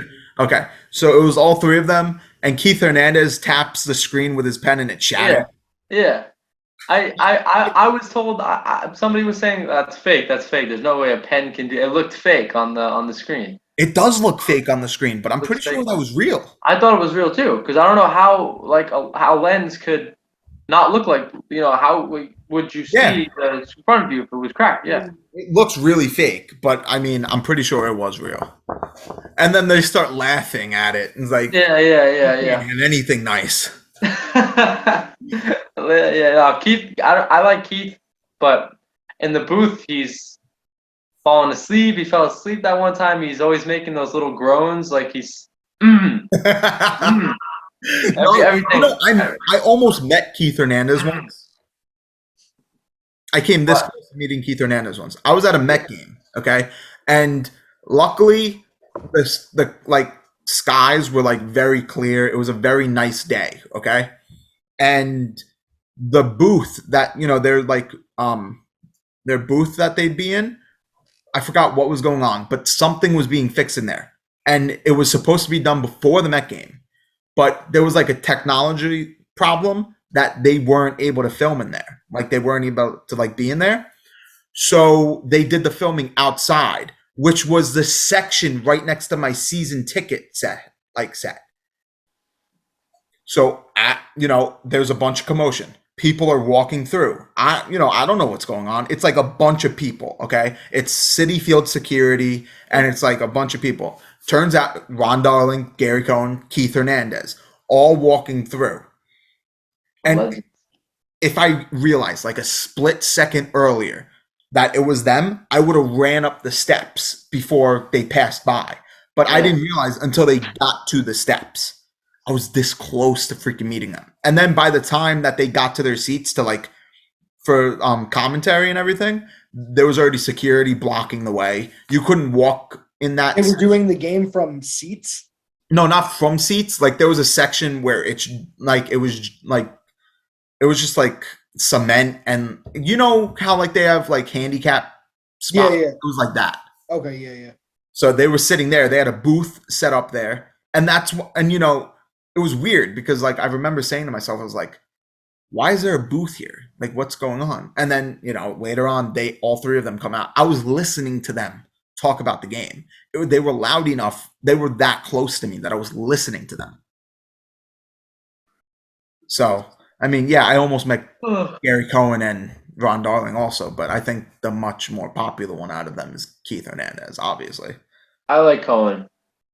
I like all three of them. So I don't think they're a real, like, this isn't even like a Yankees bias thing, but it's like anytime I watch a Met game, there are times where the game, they could go 10 minutes without mentioning the game once.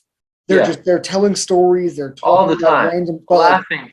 Yeah, everyone. Like, no, there's no problem with that if it's in like moderation or back and forth. Like there could literally be 10 minutes of game time, pitch after pitch, and they don't mention anything about the game for like 10 minutes straight. Like that. Like there's a fine line where it's like you can do the game and also like have fun and talk about random things. They're just talking about nothing. There are a lot of complaints about that too. So I know what you mean. What do you guys have a favorite commentator that isn't a Red Sox or Yankee? For me, it's Vasgersian. So like a either another team broadcaster or a national broadcaster. So either or. What I was gonna say was, do you mean like I can't choose a Red Sox or a Yankee, or can I choose a Yankee if I want? You can choose a Yankee if you want. Yeah. We already know he likes Michael Kay. Yeah, I love Michael Kay. I think he's the best announcer in baseball. Who about your least favorite? Outside of our region, who's your favorite? Probably Matt Vasgersian. What about your least favorite? Joe Buck? Joe Buck. For baseball. I wouldn't. If Joe Buck did a random team, it wouldn't matter. I wouldn't care because it would only we would never watch him. But it's the fact that he does the best games of the year. Then he does outside of the ESPN Sunday night games. He has all the national games. Yeah, I know. And he's not that good. So he's doing the play. He's doing almost outside of I think one of the wild card games and one of the division series. He does all the playoffs. He does all the Saturday afternoon Fox games, all the FS1 games that are usually once, twice a month. So, and he's just not that good. I find complaints about him too. Yeah, I know. Remember in Game 7 of the 2016 World Series, he was talking and he goes, this is a must-win. This is a must-win game for both teams. Like no shit, it's Game 7 of the World Series. Game 7 of the World Series. Game 7 of the World Series, and you're stating the obvious. Legend. He's been doing this his whole life. No, like I feel like that's something that like because I've been doing broadcasting for about 3 years now. I've done one baseball season. I'm excited for baseball season to start next month so I can do more. Like I feel like that's something I would say just because I'm new to it and like I wouldn't maybe have the ability to come up with creative things on the spot that easily. Yeah. But for someone who's at his caliber doing the top games of the year for 30 years, you would think he'd have the ability to think on the fly a little better. Because Nope. I could do that. I could do that too. I could say shit like that. This is a must-win. This- I can't. I remember listening to him say that, and I was like pulling the hair out of my head. I was like, I have to listen to 3 hours of this. Not to mention that I was already listening to what's 3 times 6? Freaking 24. I already listened. 18. I already 3. Oh yeah, 18. I already listened to 18 other hours of him, and then I had to listen to 3 more hours of him. I Pulling the And hair. they like Fox, like most networks are good at getting like, because usually how it works is the play-by-play guy is a professional broadcaster and he'll do every sport for that network. And then the color commentator will be someone who played the sport. So it's like, yeah, usually. but Yeah. Troy Aikman and John Smoltz also both suck. And so it's like Fox Sports is probably the worst at getting broadcasters. And not to mention, they're like, when you look Like, I think Joe Buck and Troy Aikman is one of the worst football crews, and I think Joe Buck, John Smoltz is one of the worst baseball crews. Yeah. you know what I'm talking about when I say when you're on TV and you see like the like score box and everything like that for Fox, it's so ugly. Do you guys know what I'm talking about? Off the top of my head, I mean, I've definitely seen. I'm probably just used to it. I got it. MLB. Yeah, share the screen.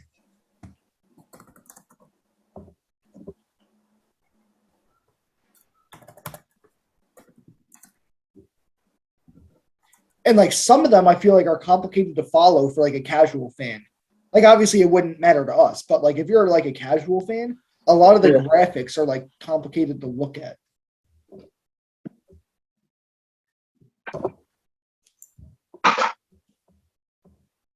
Okay. This is it. Let me share my screen. That. Right here. That's so ugly. It is. Yeah. It's so ugly. Yeah, I feel like that's kind of what I mean because it's like, go back to it. Oh, okay, hold on. Now I have to. Like, there's a lot of ways to make it to where it's like more simple, and it's like obviously it looks ugly, but it's like we know what we're looking at. But I can see a casual fan having a hard time deciphering kind of like what's what because you have McCullers. Okay, McCullers Jr. pitcher, pitch count 12, 3 Abreu. Like that could mean number 3. That could mean third in the batting order. Like even the bases, like it. There's no home plate, and it's like sometimes it's filled in yellow, sometimes it's not. And it's just like the numbers even seem a little close together where it goes top 1, 2 outs. And it's just, yeah, it's like, I could see if you're a casual fan having and then you have the other one. This one is good. Yeah. Wait, which one? This one. This is MLB Network. No, this is the original Fox Sports one. Yeah, that one's very simple, easy, and concise and straight to the point. Yeah, this is the new Fox one. Yeah.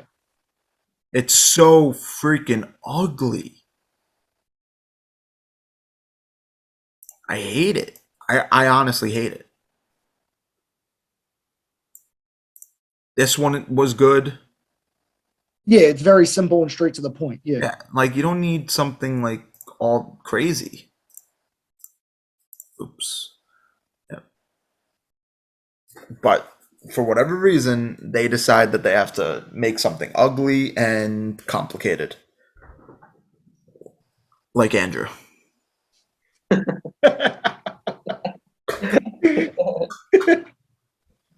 No. Oh, poor guy. I'm a G. So, well, let's see what news we got. If we have anything coming up right now.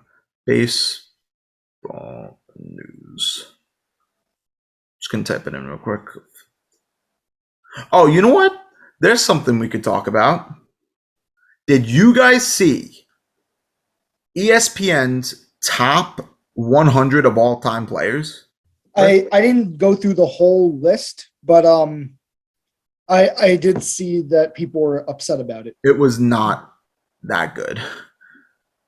ESPN's never really been that good at baseball analysis. All time. No, not NBA. MLB. Okay. So this is their top 25 ranking. Okay. Number 25, Christy Mathewson. Could you share the screen or? You know what? I'll pull it up on my screen. I had it on my phone, but I'll pull it up on the screen.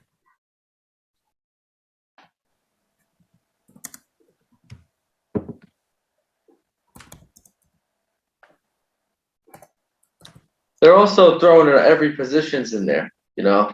Yeah, I think it's player. easy to. I think I said this in a previous episode. It's easy to compare hitters from like 1920s to 2020s. Pitchers, it's very hard because what was a good pitcher then it doesn't exist now, and what's a good pitcher now didn't exist then. I agree. Yeah. But hitters, like again, like I said, you go through each generation of hitters. Like the top OPSs and the average OPSs of each generation are like the same. So it's very easy to compare Babe Ruth to Mike Trout because Babe Ruth had a 1,300 OPS and he was the best of his era, or like 1,200. His career OPS, I think, is like 1,164. Mike Trout is like 1,000. So it's like they're very similar players. Yep. All right. So number 25 is Christy Mathewson. I think that's fair. I don't have a problem there. 24 is Randy Johnson. Yeah, I don't really have a problem there. 23 is Ricky Henderson. Do you know which are the ones that people had like real problems with, or it's a lot of them that are above 25. like 50s, like 26 through 100. Okay, yeah. Ricky Henderson is a top 25 all time. So there's Ricky Henderson. 22 is Tom Seaver. 21 is Cy Young. Wow. 20 is Rogers Hornsby. 19 Frank Robinson. 18 Schmidt. 17 Roger Clemens. Man, oh my God. 16 Joe DiMaggio. 15 is Trout. Oh, yeah. He's only been playing 10 years, but I think by the end, if I can understand why, like, I definitely think he's a top 10 player ever, but I also think his career should finish before we say that. But I don't think it's really a problem one way or another. I think he's top 10 even at this point. 14 Maddox. 13 Griffey. 12 Wagner. 11 is Pedro. I'm pretty sure he's the best pitcher on this list. That sounds about right because there was a lot of really good pitchers higher up. So 10 is Stan Musial. Oh, no, Walter Johnson. I'm sorry. I'm pretty sure he is number 1 on the list. Walter Johnson. Bonds is 8. Keep that in mind. Bonds is 8. Based. Mantle 7. Gehrig 6. Williams 5. Ty Cobb 4. Aaron's 3. Mays is 2. Who do you think number 1 is? Ruth. Yeah, Truth. Number 1's Ruth. I don't really have a problem. I don't really have a problem with any of those actually. So I think Bond should have been lower. Lower is in like top 5. I don't like the pitchers and hitters all being in one category. It's just nearly impossible for me to because for example, they the thing, it's not a matter of like if you're not saying is Walter Johnson better than Stan Musial, and it's like that's not going to kill anyone's perception of who's 9, who's 10. It's a general vicinity of where someone should be. So it's like there wasn't one person who stood out being like that guy is not where that number is. It should be either much higher or much lower. And everyone in the top 25, I feel like is in their range of where they could be. Mm-hmm. All right. Do we want to check 50 to 26? Yeah, we will. We will. All right. So we're back with. Right now, we're going through top. So me and Vinny were talking for a bit. Yeah. In the break, and Ed Walsh, who's the leading ERA leader of all time, was not in the top 25. Wow. But again, it's like Maybe he's 50 through 25. we'll see. But again, like I said before, it's really hard to judge pitchers in that respect because if you look at the top OPSs all time, everyone's pretty much comparable era to era. But pitching, the innings pitched back then, not like today. The wins that they had then, not like today. But then how you define the amount of dominance that you have in 6 innings today is different than if you couldn't pitch 9 innings, you wouldn't be considered dominant at all back then, even if you had it, could start with a strong 5. You're right. Well, who was the guy that was out? Ed Walsh. Ed Walsh. Ed Walsh. Maybe he's in top 50.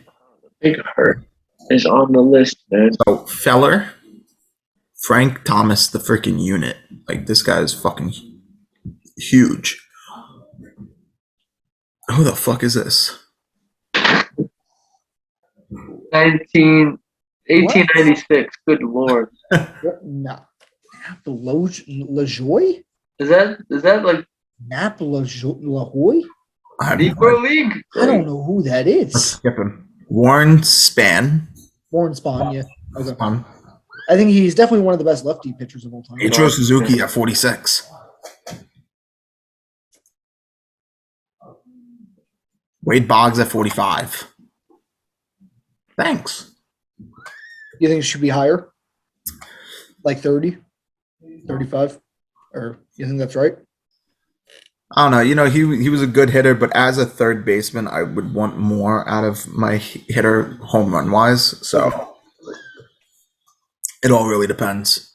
44 is Tony Gwynn. That's your guy, Vinny. One of the best hitters of all time. That's your baby. One of the best hitters. What's his career batting average? Tony Gwynn, like 320, something, 328. What was it? 338. Wow. Wait. Why is his on base percentage the same? Or is this his on base percentage? 388. No, 388 is on base, 459 is his slugging. It goes batting average on base slugging. All right, then why does he have the same batting average on That's base three. percentage? That's 8. 338, 388. Oh yeah, my bad. That's a third. Yeah, that's my bad.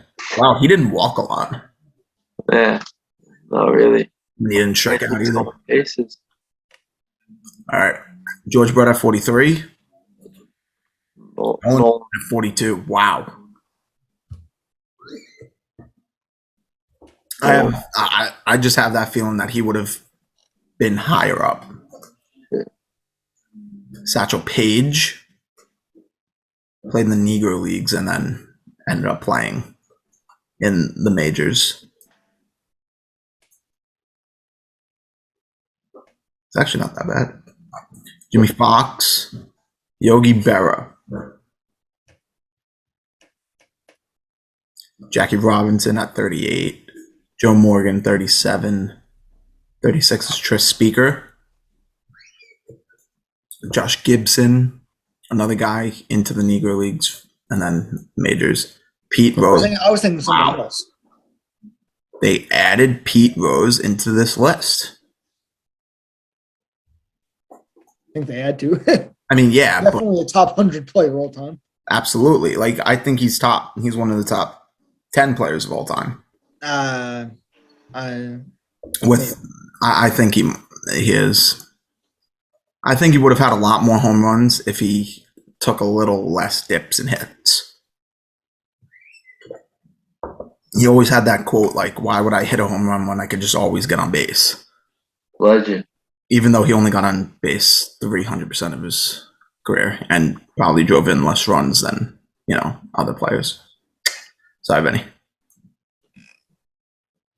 33 is Gibson. Koufax is number 32. Koufax a short career. Yeah.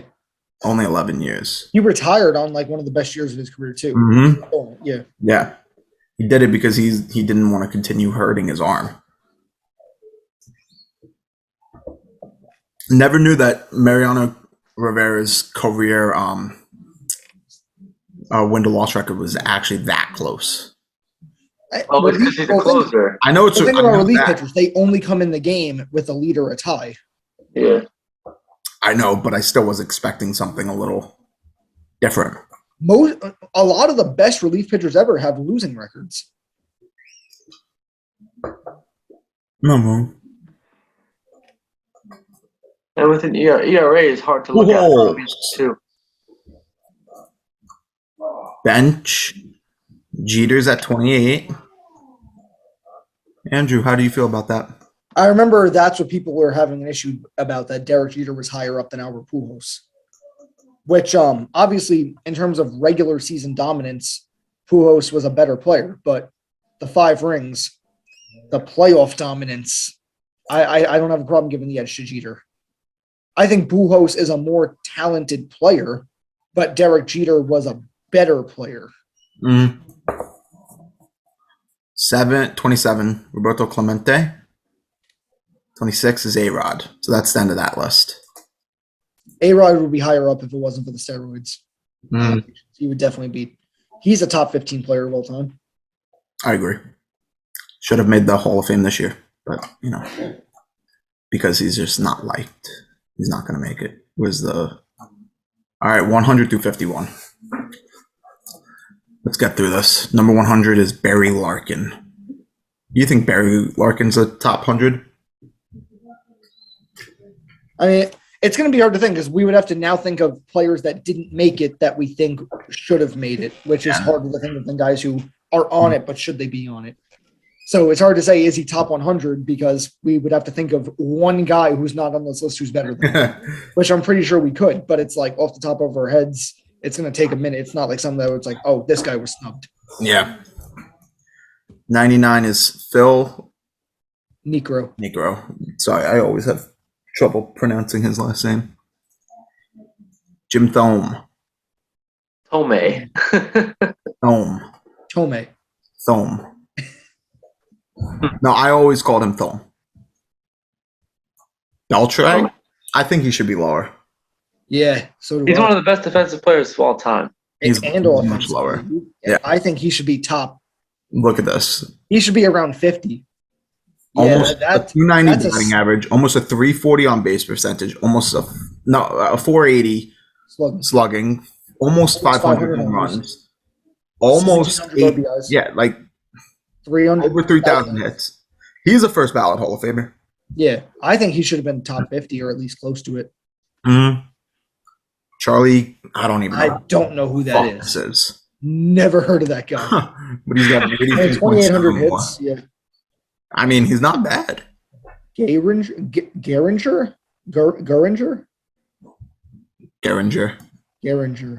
Duke Snyder.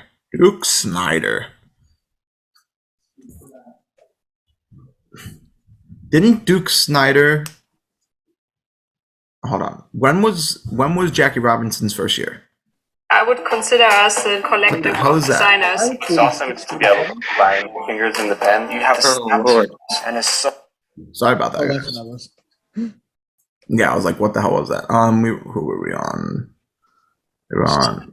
Yeah, when was 47? I think. What was it? 47, around there. Wasn't he the second baseman? Wasn't he the second baseman that stood next to Jackie Robinson's? That was Pee Wee Reese. Oh, okay, yeah, that was Pee Wee. Okay, yeah, I mixed them up. 94 is Harper. I think at the end of his career, he'll be a lot lower. Oh yeah, definitely, without a doubt, a lot lower. He's so underrated, and he's so. I think I heard the giraffe neck Mark make the analogy that he's so overrated to the point that he's underrated. Mm-hmm. Like everybody says, like people are sick of hearing about him, so they say he's not that good to the point that he's underrated. Yeah. Mm-hmm. Smoltz. He should have been lower. Definitely. Where was Maddox? Did we even? Yeah. Maddox was in like the first list, I think. Yeah, he was in the first list. I think he was like through like 10 and 19. Yeah. Roy Halladay, he probably could go lower. Yeah. Ryan Sandberg. He probably can go lower too. Oh, lower, yeah. Ivan Rodriguez.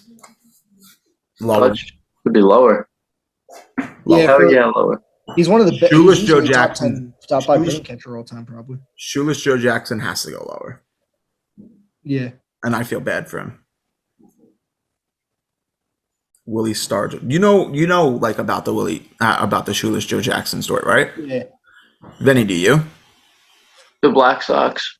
Well, yeah, but he didn't do anything. Like, he literally, in that World Series, was the best player in the World Series.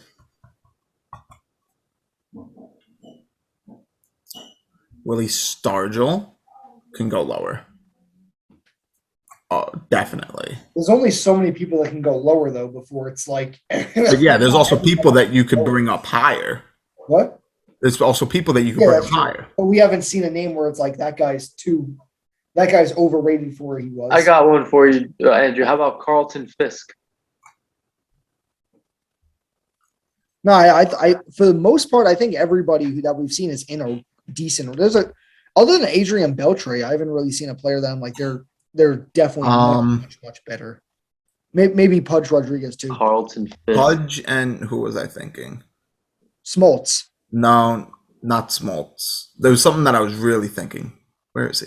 We went through him. I think Willie Stargell can go a lot lower too. Yeah. This right here, that's not 88 level. What? Roberto Alomar. I think he's good. Like right around this area. Jim Palmer. Yeah, I agree. Around about. He only had 19 years. That's a long time. It's about. Yeah.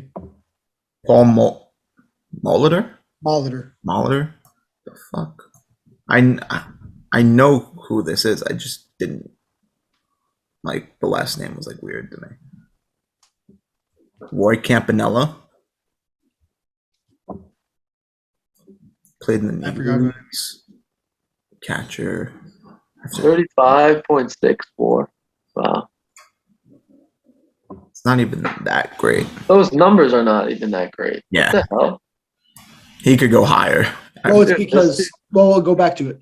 Because the first 8 years of his career, he was in the Negro Leagues, but the stats that they're showing is just like the last 10 years of his career in the majors. Yeah, 48. They're giving him a boost 57. from like his counting stats that were in his prime. Yep. Eddie Collins. He could probably. What the hell?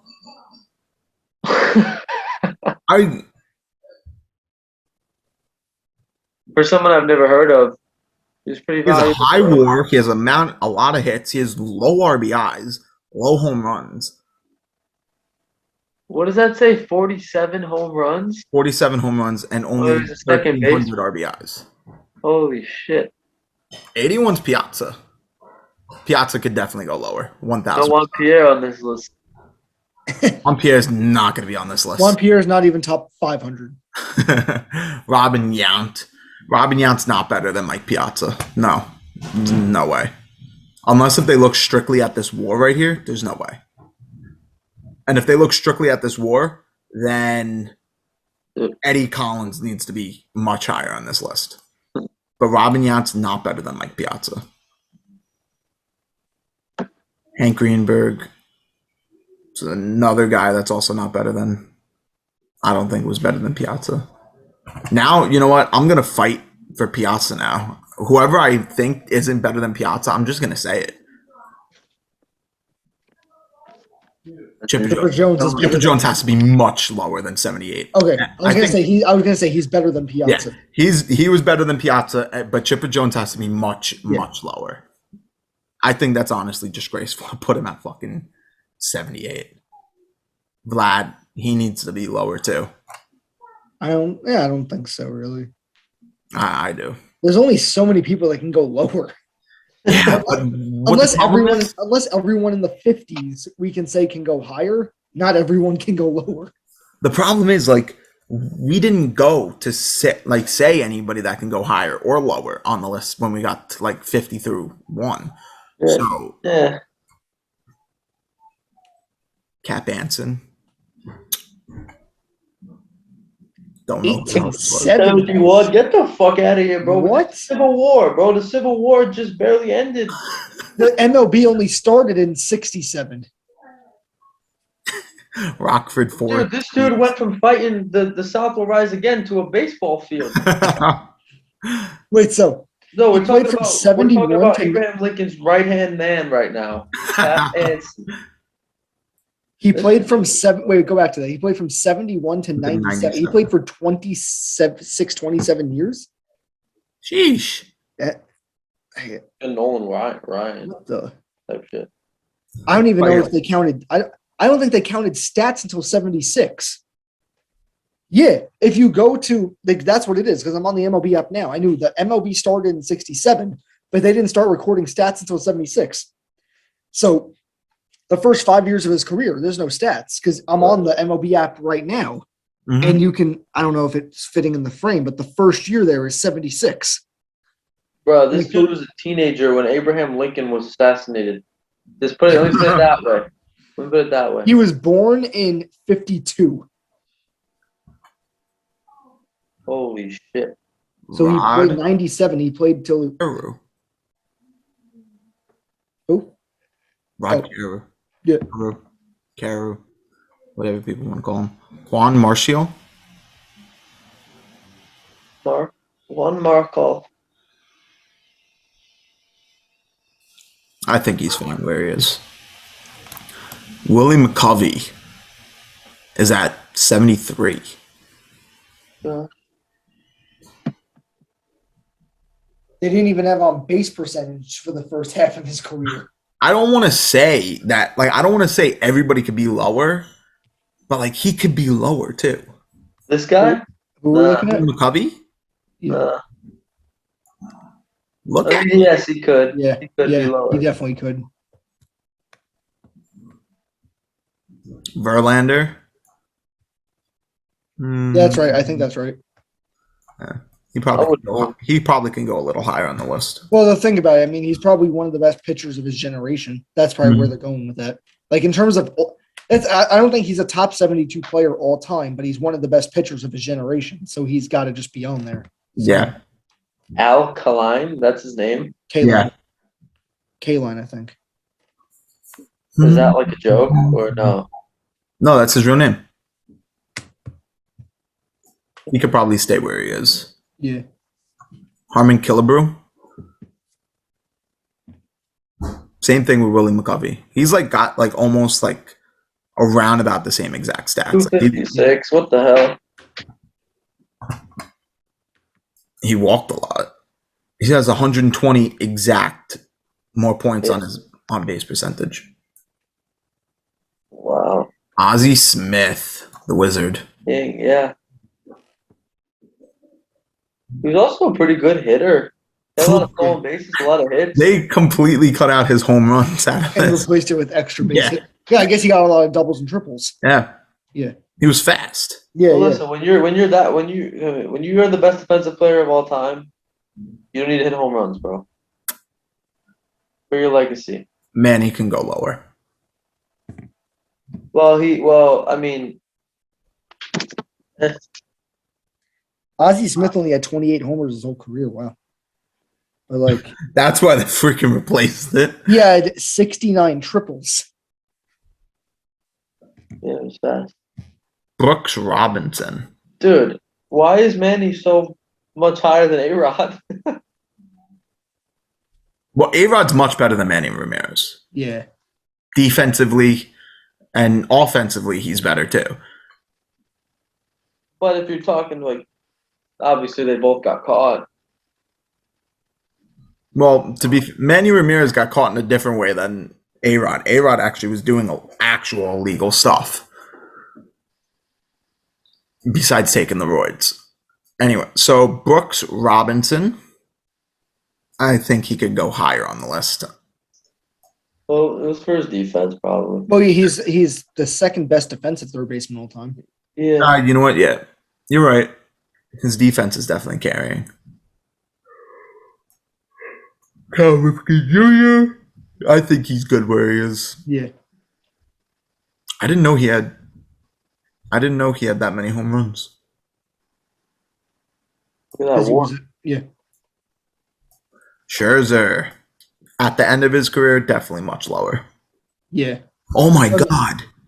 You know, he's actually an elite category right now. Like elite category.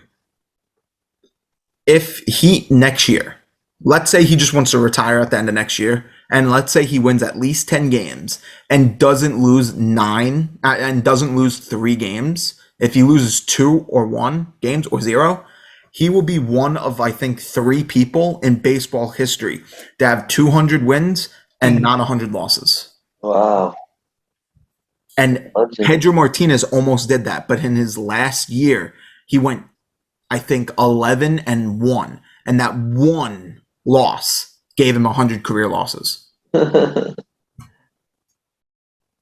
Jesus. Eddie Matthews, he's probably in this. Yeah. He's probably good. Ortiz, yeah, this was something that people had a problem with. Where'd you want him? Like 40s? No. People think that he's like Higher? people think that he's in this category. I think he needs to go a little higher. Oh, so you actually think he's not that good? I don't think he's as good as. Well, it's right because he just got inducted into the Hall of Fame. This thing came out like less than a week after, so they probably felt like. I mean, there's that, and plus, I do have emphasis on, DHs and stuff like that. As much as I love the DH, I do also think that, you have to count their defense into it, even if they are DH. And when he did freaking play defense, it was atrocious. Yeah, he did have a couple really nice highlight plays, though, towards the end of his career when he played first. Well, I mean, so did Bartolo Colon, but yeah, Bartolo Colon's not good at defense. Mel Ott. Who the fuck is this? Mel Ott, I've heard of. I've heard of Mel Ott. There's so many people on this that I've just never heard of. Yeah, well, of course, a lot of the guys. But Mel Ott, I've heard of. Yeah. No, I don't. There's only like 2 or 3 guys that I like. Because he's a Hall of Famer, but obviously I've heard of Brady Ford. I mean, I think it's biased Yankee fan, but I think he could go lower. He was a number 1 pitcher for like a generation and a half. Probably, I don't disagree. He almost had that elite company. Too bad those losses right there. Miguel Cabrera, he's at the end of his career definitely lower. 1,000. I don't know about that. A lot of the guys we've seen on this list, they're like around his stats, and they were even higher. I don't know. I think he breaks top 50. I don't think so. 3,000 hits, 500 homers. Like, that's around where the guys in the 70s were.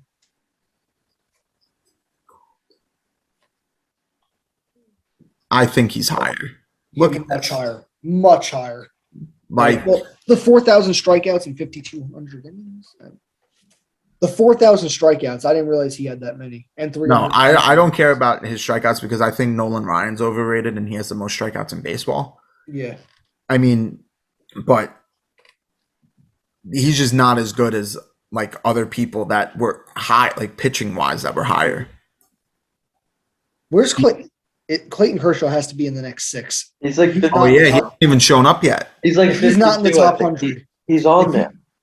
What? Pete Alexander. He's on there. He's absolutely on there. He has to be in the next 6. He is. Okay. Reggie. Yeah. Lefty Grove. Oscar Charleston. Okay. I've never heard of. I've never heard of Oscar Charleston. Neither have I. So we have. Oh, he was in the Negro League. Okay, yeah. So we have 50, 51, and 52 left. Which one do you think he lands in? 50. You think he gets number 50? Yeah. I'm going to go 51. Kershaw's 52. Oh, he's 52. All right, so we got Clayton Kershaw. If he wins 15 more games in his career and doesn't lose 16, That's elite category too. Well, I'll say this: 200 wins is the new 300 wins. Mm. Because 300 wins used to be that number up until like the 70s, where it was like you are an elite pitcher if you have 300 wins. There's only like 15, 20 guys have it. But in this generation, no one's ever hitting 300 wins. So Kershaw, Scherzer, Greinke, Verlander, 200 is like where they kind of are either around or just got. So the best pitchers of this generation, 200 is that number. Mm-hmm. Ernie Banks is 51. Shortstop, first base. How did you figure that? Yeah. I guess he played shortstop in the beginning of his career, then played first base. Sounds like Hanley Ramirez. Yeah. 50. Like not like both at the same time, but oh well, I forgot we went through 50. Oh yeah. So all the way up. All right. Well, being the defender of Piazza, he could have gotten higher than a lot of these guys that were there. Piazza was he has the most home runs as catcher, and he was good. He was really good. So I'm actually going to defend Mike Piazza for you, Vinny. You don't need to defend him yourself. Anyway, I think that's all. The big surprise for me is that Joe DiMaggio was much higher than Mickey Mantle. Now, like I personally, I mean, I probably like Mickey Mantle more. He's a more likable guy, like in terms of like the stories that you hear and stuff. But I think Joe DiMaggio is more known as a better Yankee than Mantle. Now it's like it could go either way. Like usually, if people ask for the top 5 Yankees, it goes Ruth and Gehrig. They rotate between 1 and 2. Mantle and DiMaggio rotate between 3 and 4, and then Rivera and Jeter flip-flop between 5 and 6. Mm-hmm. So it's like it could go either way, but I'm surprised there was like DiMaggio was much higher than Mantle by like 10 guys, because it's just most rankings I've ever seen always had DiMaggio above Mantle or like lower as a better player. Well, like you said, ESPN isn't good at lists, so yeah. It's I didn't say Liz. I just mean they're not good yeah. baseball. Like either baseball is not their best. Either they got this one incredibly wrong, which a lot of their picks they got incredibly wrong. I didn't think it was as bad as people said. There really wasn't a lot of names where I'm like, that guy should not be there. I still don't like, but there was enough people at the top of the list where you could say they need to be lower in the list. What's one name you guys were surprised you didn't see? Honestly, Todd Helton for me. At least one of like besides Mariano Rivera, another good reliever. Yeah, Trevor Hoffman, Billy Wagner. Like, yeah, Mariano was there. Yeah, but I know he was there, but besides, the only reliever, and he's not the only good. Like, listen, he's the best reliever. He's not the only good, but he's not the only great reliever in baseball history. Yeah. I don't think there's 70 guys between number 2 and Rivera, because Rivera was 31, which means the second best reliever would have to be 101 or worse. Yeah, you're right. I don't think so. It should have either been Billy Wagner or Trevor Hoffman. No, you know what? Like Trevor Hoffman. Here's somebody that wasn't on the list. Raleigh Fingers. Fuck out of here. He was good. No, he was good. Like I'm not saying that he's better than Trevor Hoffman, anybody like that, okay? But he was really good as a closer. Raleigh Fingers. Schilling? Kurt Schilling, yeah. Raleigh Fingers. What about Eckersley? He wasn't even on the list. Oh yeah, Eckersley too. I thought it just shattered me. Well, there was not a single reliever other than Rivera. Yeah. Yeah, Raleigh Fingers won the Cy Young and an MVP. Mm-hmm. Holy shit. As a reliever. Mm-hmm. Holy fuck. Wow. Now you want to take now you want to be like John Smoltz was a reliever for like 5 years. Yeah. What about Helton, man? Yeah. Helton, Hoffman. I don't know about Hoffman, honestly. I don't know about top 100 of all time, considering he was a relief pitcher. You got to be damn good. He was pretty damn good, but for a relief pitcher, Ed Walsh, was he on the list at all? I don't think he was at all. No, we didn't see. Yeah, no, I don't think so. Who was the Seattle Mariners like really good? Edgar Martinez. Felix Hernandez. No, Edgar Martinez. Oh, you're talking about him. I thought you were talking Oh, about. but yeah, I mean, yeah, Felix Hernandez too. But Edgar Martinez, Yeah, having someone like Ortiz, where they can compare back and forth between who's the better DH and who's not. But to yeah, have Ortiz that lower on the list and then not put like Edgar Martinez in the list, that's also surprising. no Todd Helton. That's just really weird. So this is a random one. I'm just going through stats. Pud Galvin. I never heard of him, but Never heard of him. he's pitched the second most innings of all time, and he's sixth all time in wins. So I mean, I if they're gonna put a lot of these old guys on there, I feel like he seems like someone that could probably be on there. Like They had a lot of old guys on there. He pitched 600 innings in a season 4 times. Fucking ridiculous. That's because he went all 9 innings every single time he freaking stepped on the Actually, yeah. Well, let me go to that. Actually, let me see because it'll show how many games he started and how many games he completed. So it's probably going to be like 8.2. 66 games started, 65 complete games. His rookie season. Unbelievable. 1884, 72 games started, 71 complete games. Hold on. Quick question. That rookie season, what was his ERA? 2.28. Oh my God. In 1879 was his rookie season. He went 37-27. Because that's the thing, they got a decision on every start. It was always a win or a loss almost every time. 593 innings. That's insane. But again, that's why what is pitching today compared to pitcher back then? Because hitting hasn't changed. There's 9 innings in a game. You get 3, 4, 5 at bats in a game, and it hasn't changed. What a hitter does hasn't changed in 100 years. Yeah. Now, realistically, I mean, now there's more home runs because you're working on launch angle. That's something that's new. Exit velocity, something that's new. But how hitting works in the game hasn't changed. Nope. No, it has not. So if you want to compare Mike Trout to Babe Ruth, go ahead. You want to compare Pud Galvin to Justin Verlander, good luck. Yeah, that's hard to do. And he had 681 career starts and 639 complete games. Never in a million years would that ever happen. Not at all. Again. Not at all. People just these days are a lot they're just a lot more athletic wise. They are a lot more athletic wise. So hitting has become more difficult. Not hitting. I meant pitching has become more difficult to hitters. And it's interesting to see how pitching has evolved over the many, many years. I'm trying to find the guy's name, but it was like a nickname that the guy, it's his actual baseball. It's like Old Horse Rasborn or something. He pitched the most innings in a season for 2 or 3 years straight. He pitched 800 innings in a year. Yeah, that's fucking insane. And it's now it's if you're going to compare him to a Aroldis Chapman, it's and now say they had a conversation today, it's oh, you can throw 105. That's cool. But did you ever throw 100 innings in a week?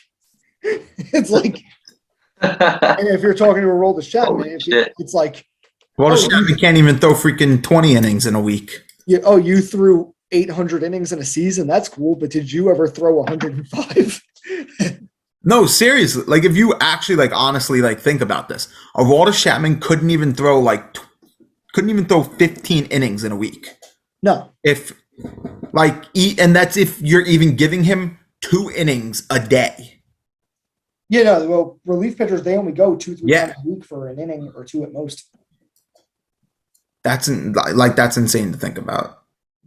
And then you have these guys that throw freaking 100. He was he was on a team that there was no rules back then in terms of roster size and how much money you had to spend on guys. It was he was the only pitcher on the team. So he was, he was he pitched every game. It was I think he ended up he fell off the face of the earth after 2 years because his arm like fell off. But Well, yeah. he only did it for like 2 years, but it's a rough 2 years. I mean, you go to the gym right now and you get like a nice hefty workout. Your arm's about to freaking fall off. This guy's thrown 800 innings for 2 years. Okay, I found his baseball reference. It was 73 games started, 73 complete games in 1884. He threw insane. 678 innings that year. He faced 2,600 batters in a year. Fuck out of here. That's crazy. All right. Well, guys, I think it's time to wrap it up now. This guy's not even in the Hall of Fame. Oh, no, he is. He is. Never mind. He is. He is. Rogers Hornsby? No, not Rogers. Old Hoss Radbourne.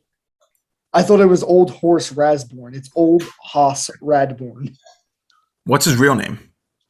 It doesn't say. Oh, okay. You can probably find Charles Radbourne. Okay, so it's not that different than his nickname. All right. Well, listen, I'm gonna wrap it up now. We've been talking for a little while now. Got a good video in here. I'm glad I was able to dethrone Andrew. No more undefeated. He is now. Yeah, I think James did a lot more to get me that loss than Vinny did. Here you go. He just left me alone to get the answers wrong. Andrew, I didn't tell you to yell out some of the answers, not knowing that they were right or not. I have a list of all the correct answers. I mean, I should have made a check mark of every answer that Andrew got wrong. I still think that Kershaw question. When you said Verlander, and I was like, oh, he's gonna get it. And then he said freaking Holiday. I was like, oh my god. It was the World Series MVP. Yep. And then as soon as you clicked the minus, I remembered Kershaw winning it. And then you said the year too. Yeah. It was close. It was close. Anyway, you guys, like, subscribe, comment, follow us on all the social medias. They'll be in the link in the description down below. Got Vinny and Andrew. Hopefully I have them back next week. Nothing happens. Everything rolls smoothly. Can't wait to make the next video with you guys. Absolutely. Yeah, as always, fun times, boys. Maybe there will be a baseball season on track by that point. Oh, I freaking hope so. All right. I'll see you guys in the next one. See you.